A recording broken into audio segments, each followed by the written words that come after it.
இந்த மத்துக்கு மகிமை உண்டாவதாக. Glory be to holy God's holy name. ஆதியாகமம் Book of Genesis 50ஆம் அதிகாரம் chapter 50 20-21 வாசிக்கலாம். verses 20 and 21. நீங்கள் எனக்கு தீமை செய்ய நினைத்தீர்கள், தேவனோ இப்பொழுது நடந்து வருகிறபடியே வெகு ஜனங்களை உயிரோடே காக்கும்படிக்கு அதை நன்மையாக முடிய பண்ணினார்.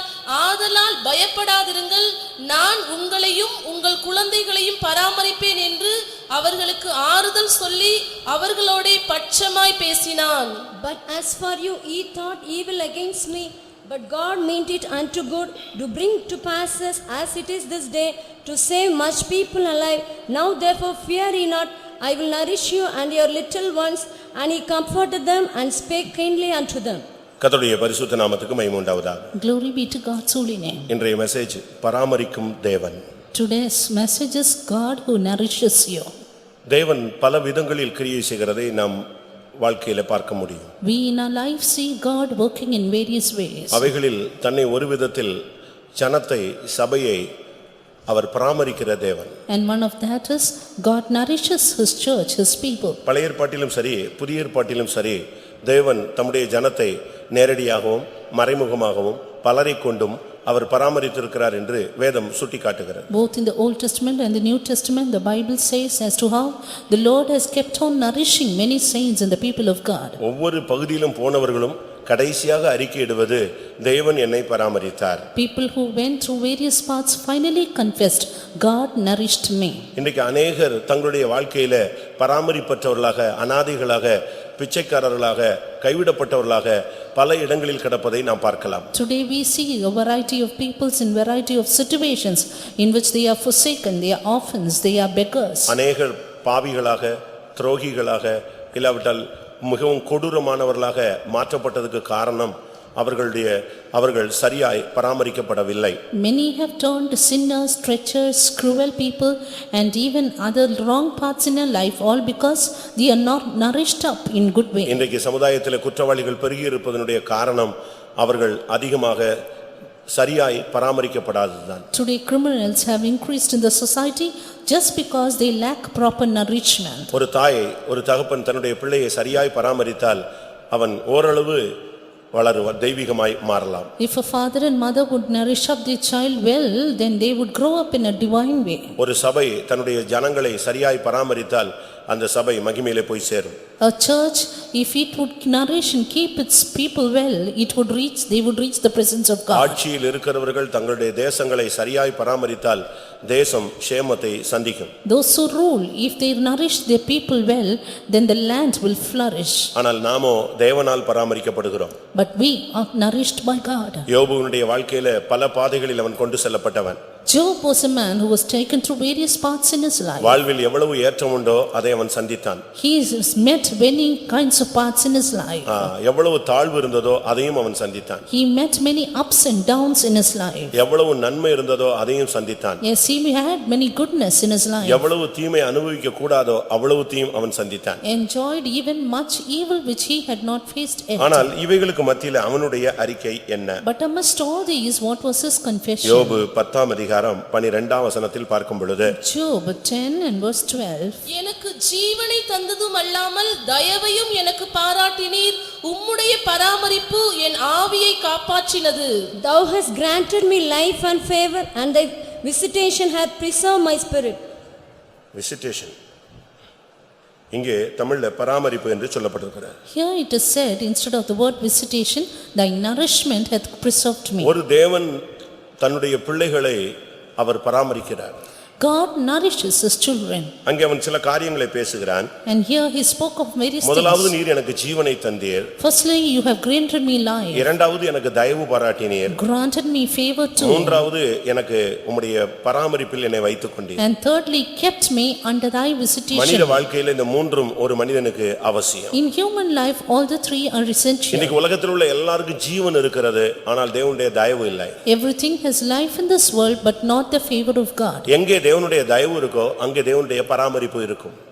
Where the favor of God is, there is nourishment of God too. தேவனுடைய தயவு இல்லாத இடத்தில் தேவனுடைய பராமரிப்பை நாம் கண்டுபிடிக்க இயலாது. Where there is no favor of God, you cannot see the nourishment from God. முதலாவது தேவன் நமக்கு ஜீவனை தருகிறார். First of all, God grants us life. அது எழுத்தின் பிரகாரமாக பார்க்கும் பொழுது இந்த உலகத்தில் நாம் உயிரோடு இருப்பதை காண்பிக்கிறது. In a literal sense, it shows we are alive upon this earth. ஆனால் நமக்கு ரட்சிப்பு கொடுத்தது ஒரு ஜீவன் என்று வேதம் சொல்லுகிறது. But the word of God says it is a life which had saved us.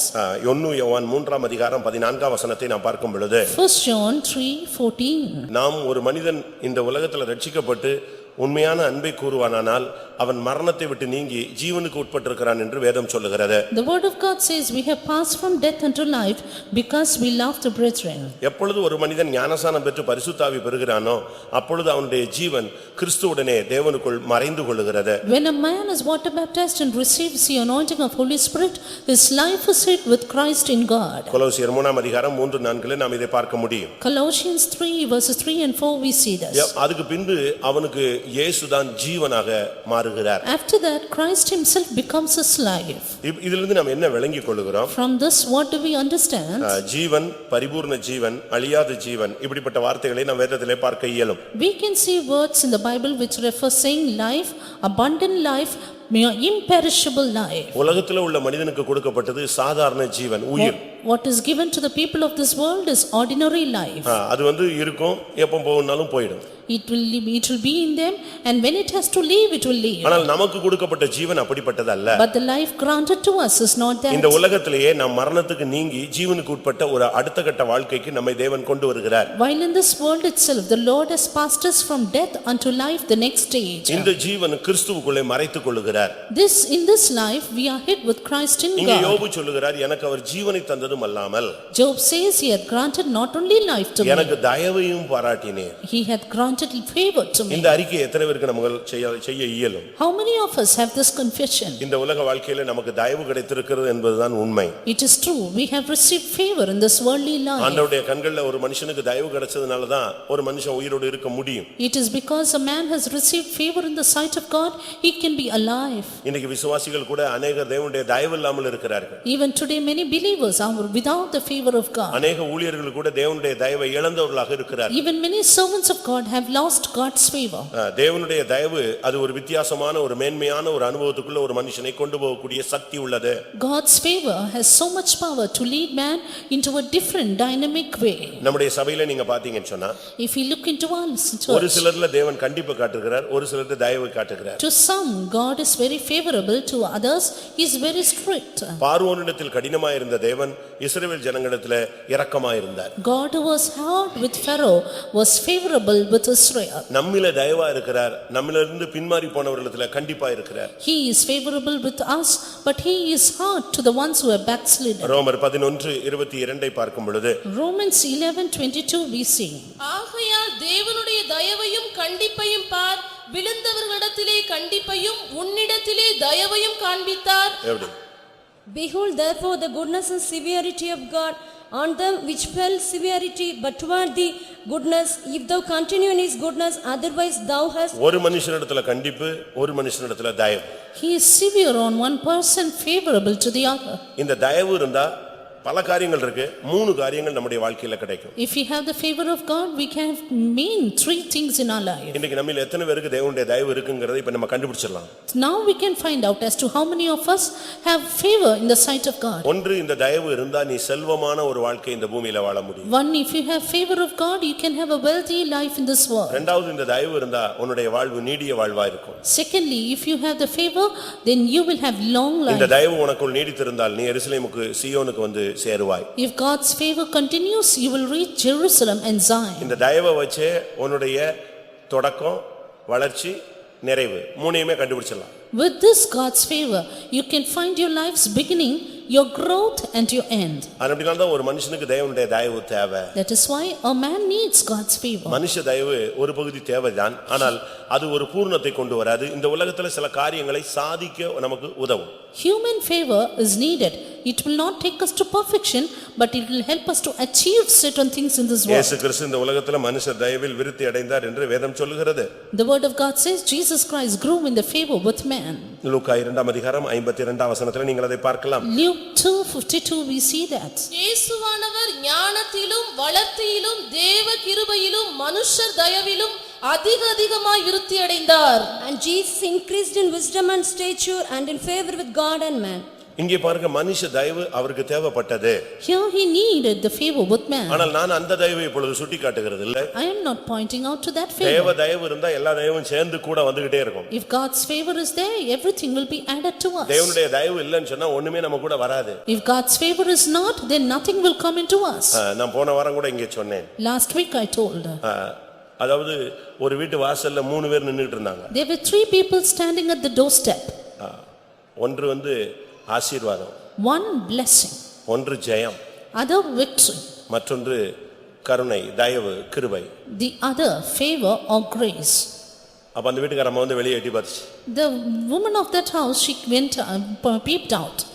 அப்ப பார்த்தா ஒன்னு ஆசீர்வாதம் நிக்குது, ஒன்னு ஜெயம் நிக்குது, ஒன்னு கிருபை, கருணை, தயவு நிக்குது. She saw 3 personalities standing outside, one blessing, other victory, other favor or grace. எங்கள்ல யாரையாவது ஒரு ஆளை கூப்பிடுங்க, நாங்க உங்க வீட்ல வந்து தங்குறோம்னு சொல்லுது. Invite one of us and one of us will come inside to stay with you. இந்த வாரம் அவ உள்ள ஓடிட்டா. And soon she ran inside. உள்ள போய் புருஷன் சொன்னா, இப்படி 3 பேர் நிக்கறாங்க, யாரை உள்ள கூப்பிடுறது, ஒரு ஆளை கூப்பிடுங்க, ஒரு ஆள் உள்ள வருவான்னு சொல்றாங்க. She asked her husband, 3 are standing outside, whom should I call in? நீங்க யாரை கூப்பிடுவீங்க? Whom would you invite? காசே தான் கடவுள், அதனால அவரை தான் பிளெஸிங்கை தான் கூப்பிடணுங்கிறீங்களா? You think money is God, therefore we will invite blessing? இல்ல பணம் இன்னைக்கு வரும் நாளைக்கு போயிடும், ஜெயம் தான் நமக்கு முக்கியம்னு சொல்றீங்களா? Or do you say money will be today and tomorrow, but we need the victory? அப்ப அந்த அம்மா சொல்லிச்சு, ஆசீர்வாதத்தை கூப்பிட்டுருவோங்க அப்படின்னு சொல்லிச்சு. The mother said, shall we call in the blessing? புருஷன் சொன்னாரு, இல்ல திடீர்னு ஆசீர்வாதம் புடிங்கிட்டு போனாலும் போயிடும், நமக்கு எப்பொழுதும் ஜெயிக்கணும், அதுதான் தேவை, தோத்து போக கூடாதுன்னு சொன்னார். Husband said, the blessing may come and go, but let us have the victory இவங்க ரெண்டு always. பேசுறத பார்த்து மகள் ஓடி வந்தா. Soon the son came in with their அப்ப conversation. அவ சொன்னா, வெற்றியும் நிலைத்திருக்காது, He said, both these, ஆசீர்வாதமும் நிலைச்சிருக்காது, எது மட்டும் தான் நிலைச்சிருக்கும்? கிருபை மட்டும் தாங்க நிலைச்சிருக்கும், அதனால போய் கிருபையை மட்டும் கூப்பிடுங்க உள்ள, அது போதும்னு சொன்னா. see, blessing and victory will not abide forever, but the grace or the favor of God will abide, therefore call in that favor. வெளியே போய் என்ன செஞ்சாங்க? முதல்ல உள்ள கண்டிஷன் என்னது? எங்கள ஒரு ஆளை கூப்பிடலாம். The first condition is call in one of us. அதனால இவங்க போய் கடைசில போய் அந்த கிருபை, அந்த கருணை, அந்த தயவை நீங்க மட்டும் உள்ள வாங்கன்னு சொன்னாங்க. Therefore the woman of that house, she went in and invited that favor, that grace of God come in. கிருபை உள்ள வந்த உடனே When grace came in, பின்னாலேயே ஆசீர்வாதமும் அதுக்கு பின்னாலேயே ஜெயமும் சேர்ந்து உள்ள வந்துருச்சு. soon followed blessing and victory with grace. அப்போ உடனே அவங்க சொன்னாங்க, நீங்க ஒரு ஆள் தானே வருவேன்னு சொன்னீங்க, இப்ப 3 பேரும் சேர்ந்து வந்துட்டீங்க, அது எப்படி? Then she said, you said one of you will come in, but now all the 3 are coming in. ஆசீர்வாதத்தை நீ கேட்டிருந்தீன்னா ஆசீர்வாதம் மட்டும் தான் உள்ள வரும். If you ask for blessing, only blessing will come in. ஜெயத்தை மட்டும் கேட்டீங்கன்னா ஜெயம் மட்டும் தான் உள்ள வரும். If you ask for victory, only victory will come ஆனா in. கிருபையை கேட்டதுனால கிருபைக்கு பின்னால தான் யார் போயாகணும்? கிருபைக்கு பின்னால தான் ஆசீர்வாதமும் ஜெயமும், அது வந்து ட்ரெயின் மாதிரி எழுதிக்கிட்டே போக வேண்டியதான், கூட கட்டாயம் போகணும். But now because you have invited grace, compulsorily this blessing and victory Solomon will கேட்டான் come in. ஞானம், Solomon asked for wisdom. அதுக்கு கேட்காத ஐஸ்வர்யம் மகிமை எல்லாம் சேர்ந்து எது பின்னாலே போயிடுச்சு? ஞானத்துக்கு பின்னால எது போச்சு? ஆண்டவரே சொல்றாரு, நீ ஞானத்தை கேட்டபடினால் நீ கேளாத ஐஸ்வர்யத்தையும் மகிமையும் உனக்கு நான் என்ன செய்தேன்? கொடுத்தேன். But the Lord said, because you have asked for wisdom, I have given you riches and honor. தயவு உன்னுடைய வாழ்வில் இருந்தால் அதோடு சேர்ந்து தேவனுடைய பராமரிப்பு உனக்கு வந்துரும். If you have the favor of God in your life, you will have the visitation or the nourishment of God in your life. நெகேமியா 9:25 சொல்லுகிறது, Turning to Nehemiah chapter 9 and verse ஆண்டவருடைய 25. தயவு இருந்தால் உன்னுடைய வாழ்வு எப்படி இருக்கும்? If the favor of God is, how is your life? அவர்கள் அரணான பட்டணங்களையும் செழுமையான பூமியையும் கட்டிக்கொண்டு சகலவித உடைமைகள் நிறைந்த வீடுகளையும் வெட்டப்பட்ட துறவுகளையும் ஏராளமான திராட்சை தோட்டங்களையும் ஒலிவ தோப்புகளையும் கனி கொடுக்கும் விருட்சங்களையும் சுதந்தரித்துக் கொண்டு புசித்து திருப்தியாகி கொழுத்து உம்முடைய பெரிய தயையினால் செல்வமாய் வாழ்ந்தார்கள். And they took strong cities and a fat land and possessed houses full of all goods, wells digged, vineyards and oliveyards and fruit trees in abundance. So they did eat and were filled and became fat and delighted themselves in thy great goodness. எப்படி இருக்கும் பாருங்க. உம்முடைய பெரிய தயவினால் அவங்க எப்படிலாம் வாழ்ந்தார்கள். See how they lived in the great goodness of God. அதனால தான் யோபு சொல்கிறான், நீர் எனக்கு ஜீவனை தந்ததும் அல்லாமல் எனக்கு தயவு பாராட்டினீர். ஆனபடினால என் சம்பத்து தேசத்திலே பெருகிற்று, எனக்கு கண்மலையிலிருந்து எண்ணெய் வந்தது. That's why Job said, because thou hast granted me life and favor, thy visitation hath preserved my spirit, and oil came out of the rock. என் கால்களை நான் நெய்யினால் கழுவினேன். Yes, I have washed my feet with butter. எந்த அளவு அவனுடைய வாழ்க்கையில ஆசீர்வாதம் வந்ததுன்னு நீங்க பாருங்க. See to what extent blessing peeped into his life. 30ஆம் சங்கீதம் 5ஆம் வசனத்தை பார்க்கும் பொழுது Psalm 9 and verse 5. அவருடைய கோபம் ஒரு நிமிஷம், அவருடைய தயவோ நீடிய வாழ்வு. ஒரு மனிதனுடைய வாழ்க்கையில கர்த்தருடைய தயவு இருந்தா அவனுடைய வாழ்க்கை நீடித்திருக்கும். If a man has favor in his life, then his life will be long enough. அவன் தடுமாற மாட்டான், He will not stumble. பின்மாற மாட்டான். He will not backslide. சபையில அவனுடைய வாழ்க்கை நீடித்த வாழ்க்கையா இருக்கும். And he will have prolonged life. Ezra 7ஆம் அதிகாரம் 9ஆம் வசனத்தை பார்க்கும் பொழுது Ezra 7 and verse 9. எஸ்றா 7:9 சொல்லி இருக்கிறது, அவருடைய தயமுள்ள கரம் இருந்தபடியினால் முதலாம் மாதம் முதல் தேதியிலே அவன் பாபிலோனிலிருந்து பிரயாணமாக புறப்பட்டு 5ஆம் மாதம் முதல் தேதியிலே தன் தேவனுடைய தயவுள்ள கரம் தன்மேல் இருந்ததினால் எருசலேமுக்கு வந்தான். For upon the first day of the first month began he go up to Babylon, and on the first day of the 5th month came to Jerusalem, according to the good hand of his God upon him. ஆண்டவருடைய தயவுள்ள கரம் உன்னோடும் உன்னுடைய பிள்ளைகளோடும் உன் சந்ததியோடும் இருக்குமானால் நீ எருசலேம் வந்து சேருவாய். If the favorable hand of God is with you, with your children and your family, you will reach Jerusalem. ஒரு ஊழியனோடு தேவனுடைய கரம் கூட இருந்தால் அவன் சீயோன் வந்து சேருவான். If the hand of God is with the servant of God, he will reach Zion. கர்த்தருடைய பரிசுத்த நாமத்துக்கு மகிமை உண்டாவதாக. Glory be to God's holy name. இங்கே தேவனுடைய பராமரிப்பை நாம் பார்க்கிறோம். Here we see the nourishment of God. இன்றைக்கு தேவன் இந்த பராமரிப்பு இல்லாதபடியால் தான் அநாதை இல்லங்கள் உண்டாகிறது. Today it is because there is no proper nourishment, there are orphanages. முதியோர்களை பராமரிக்க பிள்ளைகள் இல்ல. There are old age homes, no nourishment from அப்படி children. பிள்ளைகள் இருந்தாலும் பிள்ளைகளா இல்ல. And even if they have children, they are not children. நீங்க யோசிச்சு பாருங்க, Just think. இன்னைக்கு கைவிடப்பட்ட ஜனங்கள் எவ்வளவு பேர் இருக்காங்க. Today how many people are forsaken? வியாதி அதிகமானா கைவிடப்பட்டறாங்க. They are forsaken because of their sickness. நீங்க பைபிள்ல படிக்கும் பொழுது In the Bible we see. முதலாம் சாமுவேல்ல நான் பார்க்கும் பொழுது Reading first Samuel. வேதம் சொல்லுகிறது, ஒரு அமலேக்கியனை இல்லாவிட்டால் ஒரு எகிப்தியனை ஒரு அமலேக்கியன் கைவிட்டான் என்று சொல்லி இருக்கிறது. The word of God says as to how the Amalekite forsook an Egyptian. ஒரு யுத்தத்தை முடித்து தாவீது திரும்பி வரும் பொழுது தேசம் சுட்டெரிக்கப்பட்டு போய்விட்டது. After the battle, when David returned, he saw the city being burned. 1 Samuel 30ஆம் அதிகாரத்தில் நீங்கள் இதை பார்க்கலாம். First Samuel chapter 9 we see. 13ஆம் வசனத்தை வாசியுங்கள். Verse 13. தாவீது அவனை நோக்கி, நீ யாருடையவன், நீ எவ்விடத்தான் என்று கேட்டதற்கு அவன், நான் ஒரு அமலேக்கியனுடைய வேலைக்காரனாகிய எகிப்து தேசத்து பிள்ளையாண்டான். 3 நாளைக்கு முன் நான் வியாதிப்பட்ட போது என் எஜமான் என்னை கைவிட்டான்.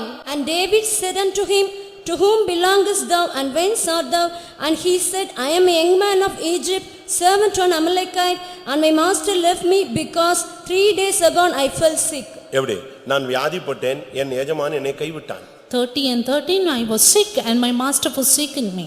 இன்னைக்கு अनेகர் வியாதிப்பட்ட பொழுது சமுதாயம் குடும்பம் அவர்களை கைவிடுகிறது. Today when many fall sick, their society and their family rejects them. தம் பிள்ளைகள் நல்லா இல்லைன்னா பெற்றோர்கள் கைவிட்டுறாங்க. Even their parents are forsaken by their children. இன்னைக்கு உலகத்தில் இப்படிப்பட்ட சம்பவங்கள் ரொம்ப நடக்குது. Today there are lots of happenings like that in the world. பராமரிப்பற்ற மனிதர்கள், பராமரிப்பற்ற மிருகங்கள், பராமரிப்பற்ற ஜனங்கள், பராமரிப்பற்ற தேசங்கள், இப்படி எவ்வளவோ நம்ம சொல்லிக்கிட்டே போகலாம். The land and the people and so many things which are being left forsaken. இன்னைக்கு பெற்றோர்கள் अनेக பிள்ளைகளுக்கு பெரிய பாரமா இருக்காங்க. Today parents are a great burden to the children. ஒரே ஒரு பிள்ளையை பெத்துட்டு அந்த பிள்ளை இல்லன்னு சொன்ன உடனே இந்த பிள்ளை இவங்க அனாதையா மாறிடுறாங்க. They have begotten one child and finally when the child rejects them, they become orphans. அதனால 4-5 பிள்ளைகளை பெத்துட்டா 4-5 பிள்ளைகளும் சண்டை போட்டு நீ 4 மாசம் பாரு, நீ 1.5 மாசம் பாரு, நீதானே உன் சொத்து அதிகமா வாங்கியிருக்கேன்னு சொல்லி இதுல நாய் மாதிரி இவங்களை விரட்டல பராமரிப்பே இல்லாம போயிடுது. Having begotten 4 or 5 because they chase them like a dog, finally they lose the nourishment. உண்மைதானே? Is it not true? இன்னைக்கு உலகத்துல அப்படித்தான் இருக்கு. It is like that in the world today. अनेக இடங்கள்ல பெற்றோர்கள் பராமரிக்கப்படாமல் இருக்கிறார்கள், பிள்ளைகள் பராமரிக்கப்படாமல் கிடக்கிறார்கள். In many places the parents are left without nourishment and even the children. ஒரு இடத்துல ஒரு பையன் வந்து தன்னுடைய அப்பாவை கொண்டு போய் முதியோர் இல்லத்துல சேர்க்கறான். In one place a son left his father in the old age home. ஒரு ஃபாதர் ஆர்சி ஃபாதர்ட்ட கொண்டு போய் பிள்ளைய அப்பாவை விடுறான். He left his father to a reverend in Anasi. அவருக்கு சாப்பாட்டுக்கெல்லாம் ஃபீஸ் கட்டிடுறான். மாசம் மாசம் நான் வந்து கட்டிடுறேன்னு சொல்றான். Gave him the fee for the food and he said, I will pay it every month. எல்லாம் பே பண்ணி வெளியே வர்றான். Finally he came out. வெளியே வரும்போது ஒய்ஃப் ஃபோன் பண்றா. And soon the wife came out. என்னங்க உங்க அப்பாவை செட்டில் பண்ணிட்டீங்களா? Did you settle your father, she asked. எப்படி ஃபங்க்ஷனுக்குலாம் வருவாரா வரமாட்டாரா? வர வேண்டாம், அவருக்கு சுகர் ஒத்து வராது, அங்கேயே இருக்கட்டும். Will he come for the functions or not? Let him not come because he is sick. இந்த நேரத்துல அந்த ஃபாதர் வராரு. At this time the reverend came in. நீங்க பார்த்திருப்பீங்க, படிச்சிருப்பீங்க, You would have read about this and heard about this. அந்த RC father வராரு. That RC reverend, he came in. இவன் போய் சூட்கேஸை கார்ல இருந்து எடுத்துட்டு வரான். அப்பா சூட்கேஸை செட்டில்மெண்ட் பண்ணிட்டு. And he, after settling his father, is bringing in the suitcase. இப்ப அப்பா உள்ள விடணும். அப்பாவை கொண்டு போய் உள்ள விடணும். Now he has to leave his father இந்த கேப்ல inside. பாத்தீங்கன்னா ஃபாதரும் அப்பாவும் பேசிக்கிட்டு இருக்காங்க. Within this period interval, the father and the reverend were talking. அவன் வந்து கேட்டான். And he asked. ஃபாதர்ட்ட கேக்குறான். He asked the அப்பாட்ட reverend. சூட்கேஸ் கொடுத்தோனே அவர் உள்ள போயிட்டாரு. And father went in with the suitcase. அப்ப ஃபாதர்ட்ட கேக்குறான், எங்க அப்பாவை ஏற்கனவே தெரியுமா? He asked his reverend, do you know my father already? எப்படி உங்களுக்கு ஒரு பழக்கம்? How are you familiar with him? உங்க அப்பா சொல்லக்கூடாதுன்னு சொன்னாரு, ஆனா நான் சொல்றேன் தம்பி. Your father said, don't say, but let me tell you. சொல்லுங்க அண்ணா. Tell me. 30 வருஷத்துக்கு முன்னால அவருக்கு தனக்கு பிள்ளை இல்லைன்னு சொல்லிட்டு இதே அநாத ஆசிரமத்துல வந்து ஒரு பிள்ளை எடுத்துட்டு போனாரு. அந்த பிள்ளை தான் நீ. உன்னை அநாதையை வளர்த்தாரு. இப்ப என்ன வந்திருக்க? உங்க அப்பாவை அநாதையா கொண்டு வந்து எங்க விட்டு போற? இங்க விட்டு போறேன்னு. அப்பதான் அவன் பேய் அரைஞ்ச மாதிரி நின்னான். 30 years ago, because your father had no child, he took a child from this orphanage, and now you have made your father an orphan and left him here and gone away. நம்முடைய பராமரிப்பெல்லாம் எப்படி இருக்கு? See how it is, how are you nourished? உங்களுடைய பெற்றோர்களை பராமரிக்கிறீங்களா? Do you nourish your parents? இன்னைக்கு பராமரிப்பற்ற ஒரு தன்மை இருக்கு.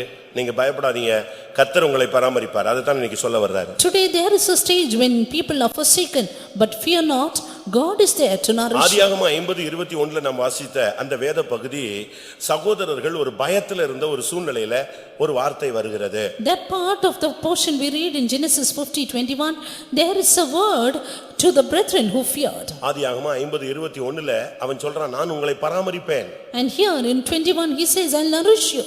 ஏன் அவன் பராமரிப்பேன்னு ஒரு ப்ராமிஸ் பண்றான்? Why does he promise to nourish them? அவங்க அண்ணன் தம்பிக்குள்ள இப்ப பயங்கரமான ஒரு பயம். There was a terrible fear gripping the brethren. ஏன்னா இவங்க ஒரு காலத்துல இவனை குழியில போட்டவங்க. Because they had once cast his brother into the pit. இவனை கொன்றணும்னு முடிவு பண்ணவங்க. Once decided to kill him. இவன் தரிசனம் எப்படி நிறைவேறுதுன்னு பார்க்கலாம்னு சேலஞ்ச் பண்ணவங்க. Once challenged to whether the fulfillment of dream will be. இவனை கொண்டு போய் வித்து காசு எடுத்துக்கிட்டவங்க. Once sold him and got the money. இதை விட பெரிய பியூட்டி என்னன்னா, செத்து போயிட்டான்னு ஒரு ஆட்டை அடிச்சு ரத்தத்தை சிந்தி அதை கொண்டு போய் தகப்பன்ட்ட கொடுத்து ப்ரூஃப் பண்ணிட்டாங்க. And the other beauty in this they finally tore a beast and sprinkled the blood upon his breast. எல்லாவற்றுக்கும் மேலாக தாங்க செய்த தவற 10 பேரும் ஒருத்தன் கூட வெளியே சொல்லாம ரகசியத்தை காத்துக்கொண்டவர். Above all, they had preserved the secret, not telling the mystery to anyone else. எப்படி இருக்குன்னு நீங்க பாருங்க. Just look at the situation. இப்போ சூழ்நிலை கர்த்தர் மாற்ற வைத்தார். Now the Lord has changed the situation. இப்போ அவனே எஜமானாய் மாறுகிறான். He became the master. யாரை எதிர்த்தாங்களோ அவன் எஜமானா மாறுறான். He who was put down became the master. இவங்க ரெண்டு பேருக்கும் நடுவுல இருந்ததானே அந்த யாக்கோபு மரித்து விடுகிறார். Now Jacob, who was between them, died. அன்புக்கு பாலமாக இருந்தவன். And he who was a bridge for love. மன்னிப்புக்கு பாலமாக இருந்தவன். Bridge for forgiveness. குடும்ப இணைப்புக்கு பாலமாக இருந்த யாக்கோபு என்றதான தகப்பன் மரித்து விடுகிறார். Jacob, the father who united the family in harmony, he died. இப்போ இவங்களுக்கு ஒரு பயம். Now they were free. ஏதாவது நடந்துருமோ?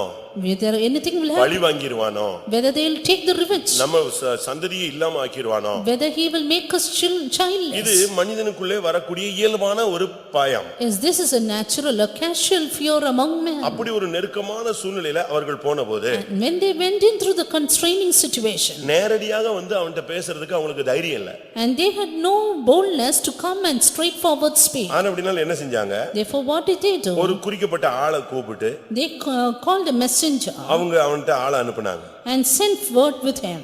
நம்முடைய ஒருவேளை ஏதாவது கோபம் இருந்தா தயவு செய்து மன்னிச்சிருங்க. If there be any anger with us, then please forgive. இந்த வார்த்தையை கேட்டபோது அவன் அழுதான். When Joseph heard this, he wept. அப்பதான் அவன் சொன்னான், இல்ல நான் உங்களை பராமரிப்பேன். Then he said, no, but I will nourish you. பிரியமானவர்களே, தேவன் தீமையை நன்மையாய் மாற்ற பண்ணுகிறவர். Beloved, God will turn the evil to good. ஒருவேளை உனக்கு தீமை நடந்திருக்கலாம், அதை கர்த்தர் நன்மையாய் மாற்றுவார். Evil may have befallen you, but God will turn it to ஒருவேளை good. நீ மத்தவங்களுக்கு தீமையா செஞ்சிருக்கலாம், கர்த்தர் அதை கூட நன்மையா மாத்தி உன்னை அவங்க சரியாய் புரிந்து கொள்ள கர்த்தர் அருள் செய்வார். You may have done evil to others, but God will turn it so that others may understand you. நம்ம பகுதியில தப்பு இருக்கே, எப்படி நமக்குள்ள பராமரிப்பை தேவன் கொண்டு வருவார் என்கிற சந்தேகம் உனக்குள்ள எழலாம். You may have the doubt within you, there is wrong in my side, how will God nourish me? யோசேப்புக்கே அவர்களை மன்னித்து பராமரிக்கும் சக்தி இருந்தால் தேவன் உன்னை மன்னிக்க மாட்டாரா? If Joseph itself had the power to forgive, why not our God? அவன் சொன்னான், பயப்படாதீர்கள், He said, fear not. உங்களையும் உங்கள் குழந்தைகளையும் பராமரிப்பேன் என்று பட்சமாய் பேசினான். He said with comforting words, I will nourish you and your little ones. ஏதாவது நடந்துரும், ஏதாவது ஆயிரும், எப்படியோ போய்டுவோம் அப்படின்னு நீ பயப்படவே பயப்படாத. You never fear saying something will go wrong in my life. உன் தலையில் உள்ள ஒவ்வொரு முடியும் எண்ணப்பட்டிருக்கிறது. But every hair of your head has been numbered. தேவன் அறியாம உனக்கு ஒண்ணுமே சம்பவிக்காது. Nothing will happen without God's knowledge. எந்த இடத்திலே நீங்க கனவீனப்பட்டீர்களோ அந்த இடத்துல தான் நீங்கள் கனம் பண்ணப்பட வேண்டும் என்று தேவன் விரும்புகிறார். Where is the place where you are forsaken? God desires to honor you there. மோசே அந்த எகிப்தை விட்டு ஓடி வந்து விட்டான். Moses ran out of Egypt. அவனை இன்னொரு தேசத்துக்கு ராஜாவா கர்த்தர் மாத்தல. But the Lord made him a ruler of not another country. அதே பார்வோனுக்கு முன்னதான் கர்த்தர் அவனை கனப்படுத்தினார். But the Lord honored him before the same Pharaoh. அன்னைக்கு நீங்க அத பத்தி நீங்க கவலையப்படாதீங்க. Therefore you need not worry about இன்றைக்கு that. தேவன் உனக்கு சொல்லுகிற வார்த்தை, The word that God tells you today, என்னுடைய பராமரிப்பு உன் ஆவியை காப்பாற்றும். my nourishment will preserve your என்னுடைய spirit. பராமரிப்பு உன் ஆத்துமாவை காப்பாற்றும். My visitation will preserve your soul. உன்னுடைய ஆவிதான் ரொம்ப முக்கியமானது. Your spirit is important. உன்னுடைய சரீரம் அது மண்ணுக்குரியது. Your body is meant for the உன்னுடைய earth. ஆவி ஆத்துமா விண்ணுக்குரியது. Your spirit and soul is heavenly. உனக்கு ஒரு புதிய சரீரத்தை கொடுத்து உன்னை மகிமையில கொண்டு போய் சேர்ப்பார். God will give you a heavenly body, gather you இங்கே into நான் glory. பார்க்கும் பொழுது அவன் சொல்றான், அவரோடு ஆறுதல் சொல்றான், அவங்களோட பட்சமா பேசுறான், உங்களையும் உங்கள் குழந்தையை நான் பராமரிப்பேன். Here Joseph comforted his brethren and said, I will nourish you and your little ones. ஒரு சிலருக்குலாம் பிள்ளைகளை குறித்து ஒரு பெரிய பாரம் இருக்கு. Some have a great burden regarding your children. அதுக்கு காரணம் அந்த பிள்ளைகள் தேவனுடைய கட்டுப்பாட்டில் இல்லை. Reason being the children are not under their control. சில பிள்ளைங்க நல்லா படிக்கல. Some do not study சில well. பிள்ளைகளுக்கு நல்ல வேலை இல்ல. Some do not have good சில job. பிள்ளைகளுக்கு நல்ல வாழ்க்கை அமையல. For some their life is not சில set up. பிள்ளைகளுக்கு மன வளர்ச்சி நிறைவா இல்ல. Some are mentally retarded. சில பிள்ளைகளுக்கு சில திறமைகள் இல்ல. Some others do not have talents. அதனால அந்த பிள்ளைகளை குறித்துதான ஒரு பாரம் அநேகருக்கு இருக்கு. Therefore they have a great burden about their children. இன்னொரு விதத்துல ஒரு பயம். This is one kind நம்ம ஒரு of, பெரிய பரிசுத்தவான் இல்லையே. and another side நம்ம they are not a ஆண்டவருக்கு துரோகம் saint. பண்ணிட்டு இருக்கோமே. We have been treacherous to God. ஆண்டவருக்கு விரோதமாய் போய் கொண்டே இருக்கிறோமே. We have gone against God. அதனால தேவன் நம்மளை விட்டுருவாரோ? Will God forsake me? அப்படி அல்ல. It's not like that. யோசேப்பின் தேவன் நம்முடைய தேவன். God of Joseph is our God. யாக்கோபின் பிள்ளைகளுடைய தேவன் நம்முடைய தேவன். God of Jacob's children is our அந்த இடத்துல God. அவன் சொல்றான், நான் உங்களை பராமரிப்பேன். Here he says, I will nourish you. எல்லாரும் சத்துருவா மாறிட்டாங்க, நீ பயப்படாத. சத்துருவை கர்த்தர் மித்துருவா மாத்துவாரே. Don't fear, everyone is your enemy, but God will change your enemy into friends. மாற்றம் தேவனுடைய கரத்தில் இருக்கிறது. The change is in God's hand. உருவாக்கம் தேவனுடைய கரத்தில் இருக்கிறது. Formation is in God's செயல் hand. தேவனுடைய கையில் இருக்கிறது. The activity is in God's கட்டளை hand. தேவனிடத்தில் இருக்கிறது. And the command is in God's hand. அவர் சொல்ல ஆகும். He says and it is done. அந்தபடியால நீங்க பராமரிப்பற்று போய்டுவீங்க, நீங்க பயப்படாதீங்க. Don't fear, you will lose the நம்ம nourishment. படுத்துக்கிட்டா யாரு கவனிப்பா? பயப்படாத. If I lie down, I fall on my sick bed, who will look after me? ஒரு சிலருக்கு யாரு வந்து அடக்கம் பண்ணும்? செத்துட்ட பிறகு யாரு வந்து அடக்கம் பண்ணா என்ன பண்ணாட்ட என்ன? 2 நாள்ல எப்படியாவது கார்ப்பரேஷனாவது கொண்டு போய் சேர்த்துருவான். Some will say, who will bury me? They are afraid like that.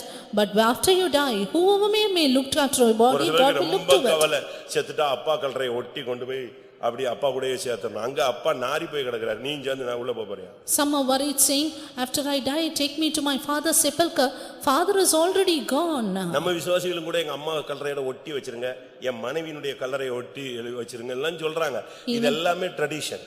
Even our believers say, keep me close to my wife when I am buried. But that is all a superstition or tradition. அப்போஸ்தலர்கள் எல்லாம் அப்படி நினைச்சாங்கன்னா எல்லாரும் எங்க தான் எருசலேம்ல தான் ஜாவணும். Had the apostles thought that way, they would die at Jerusalem. அப்படி அல்ல. But it's not like that.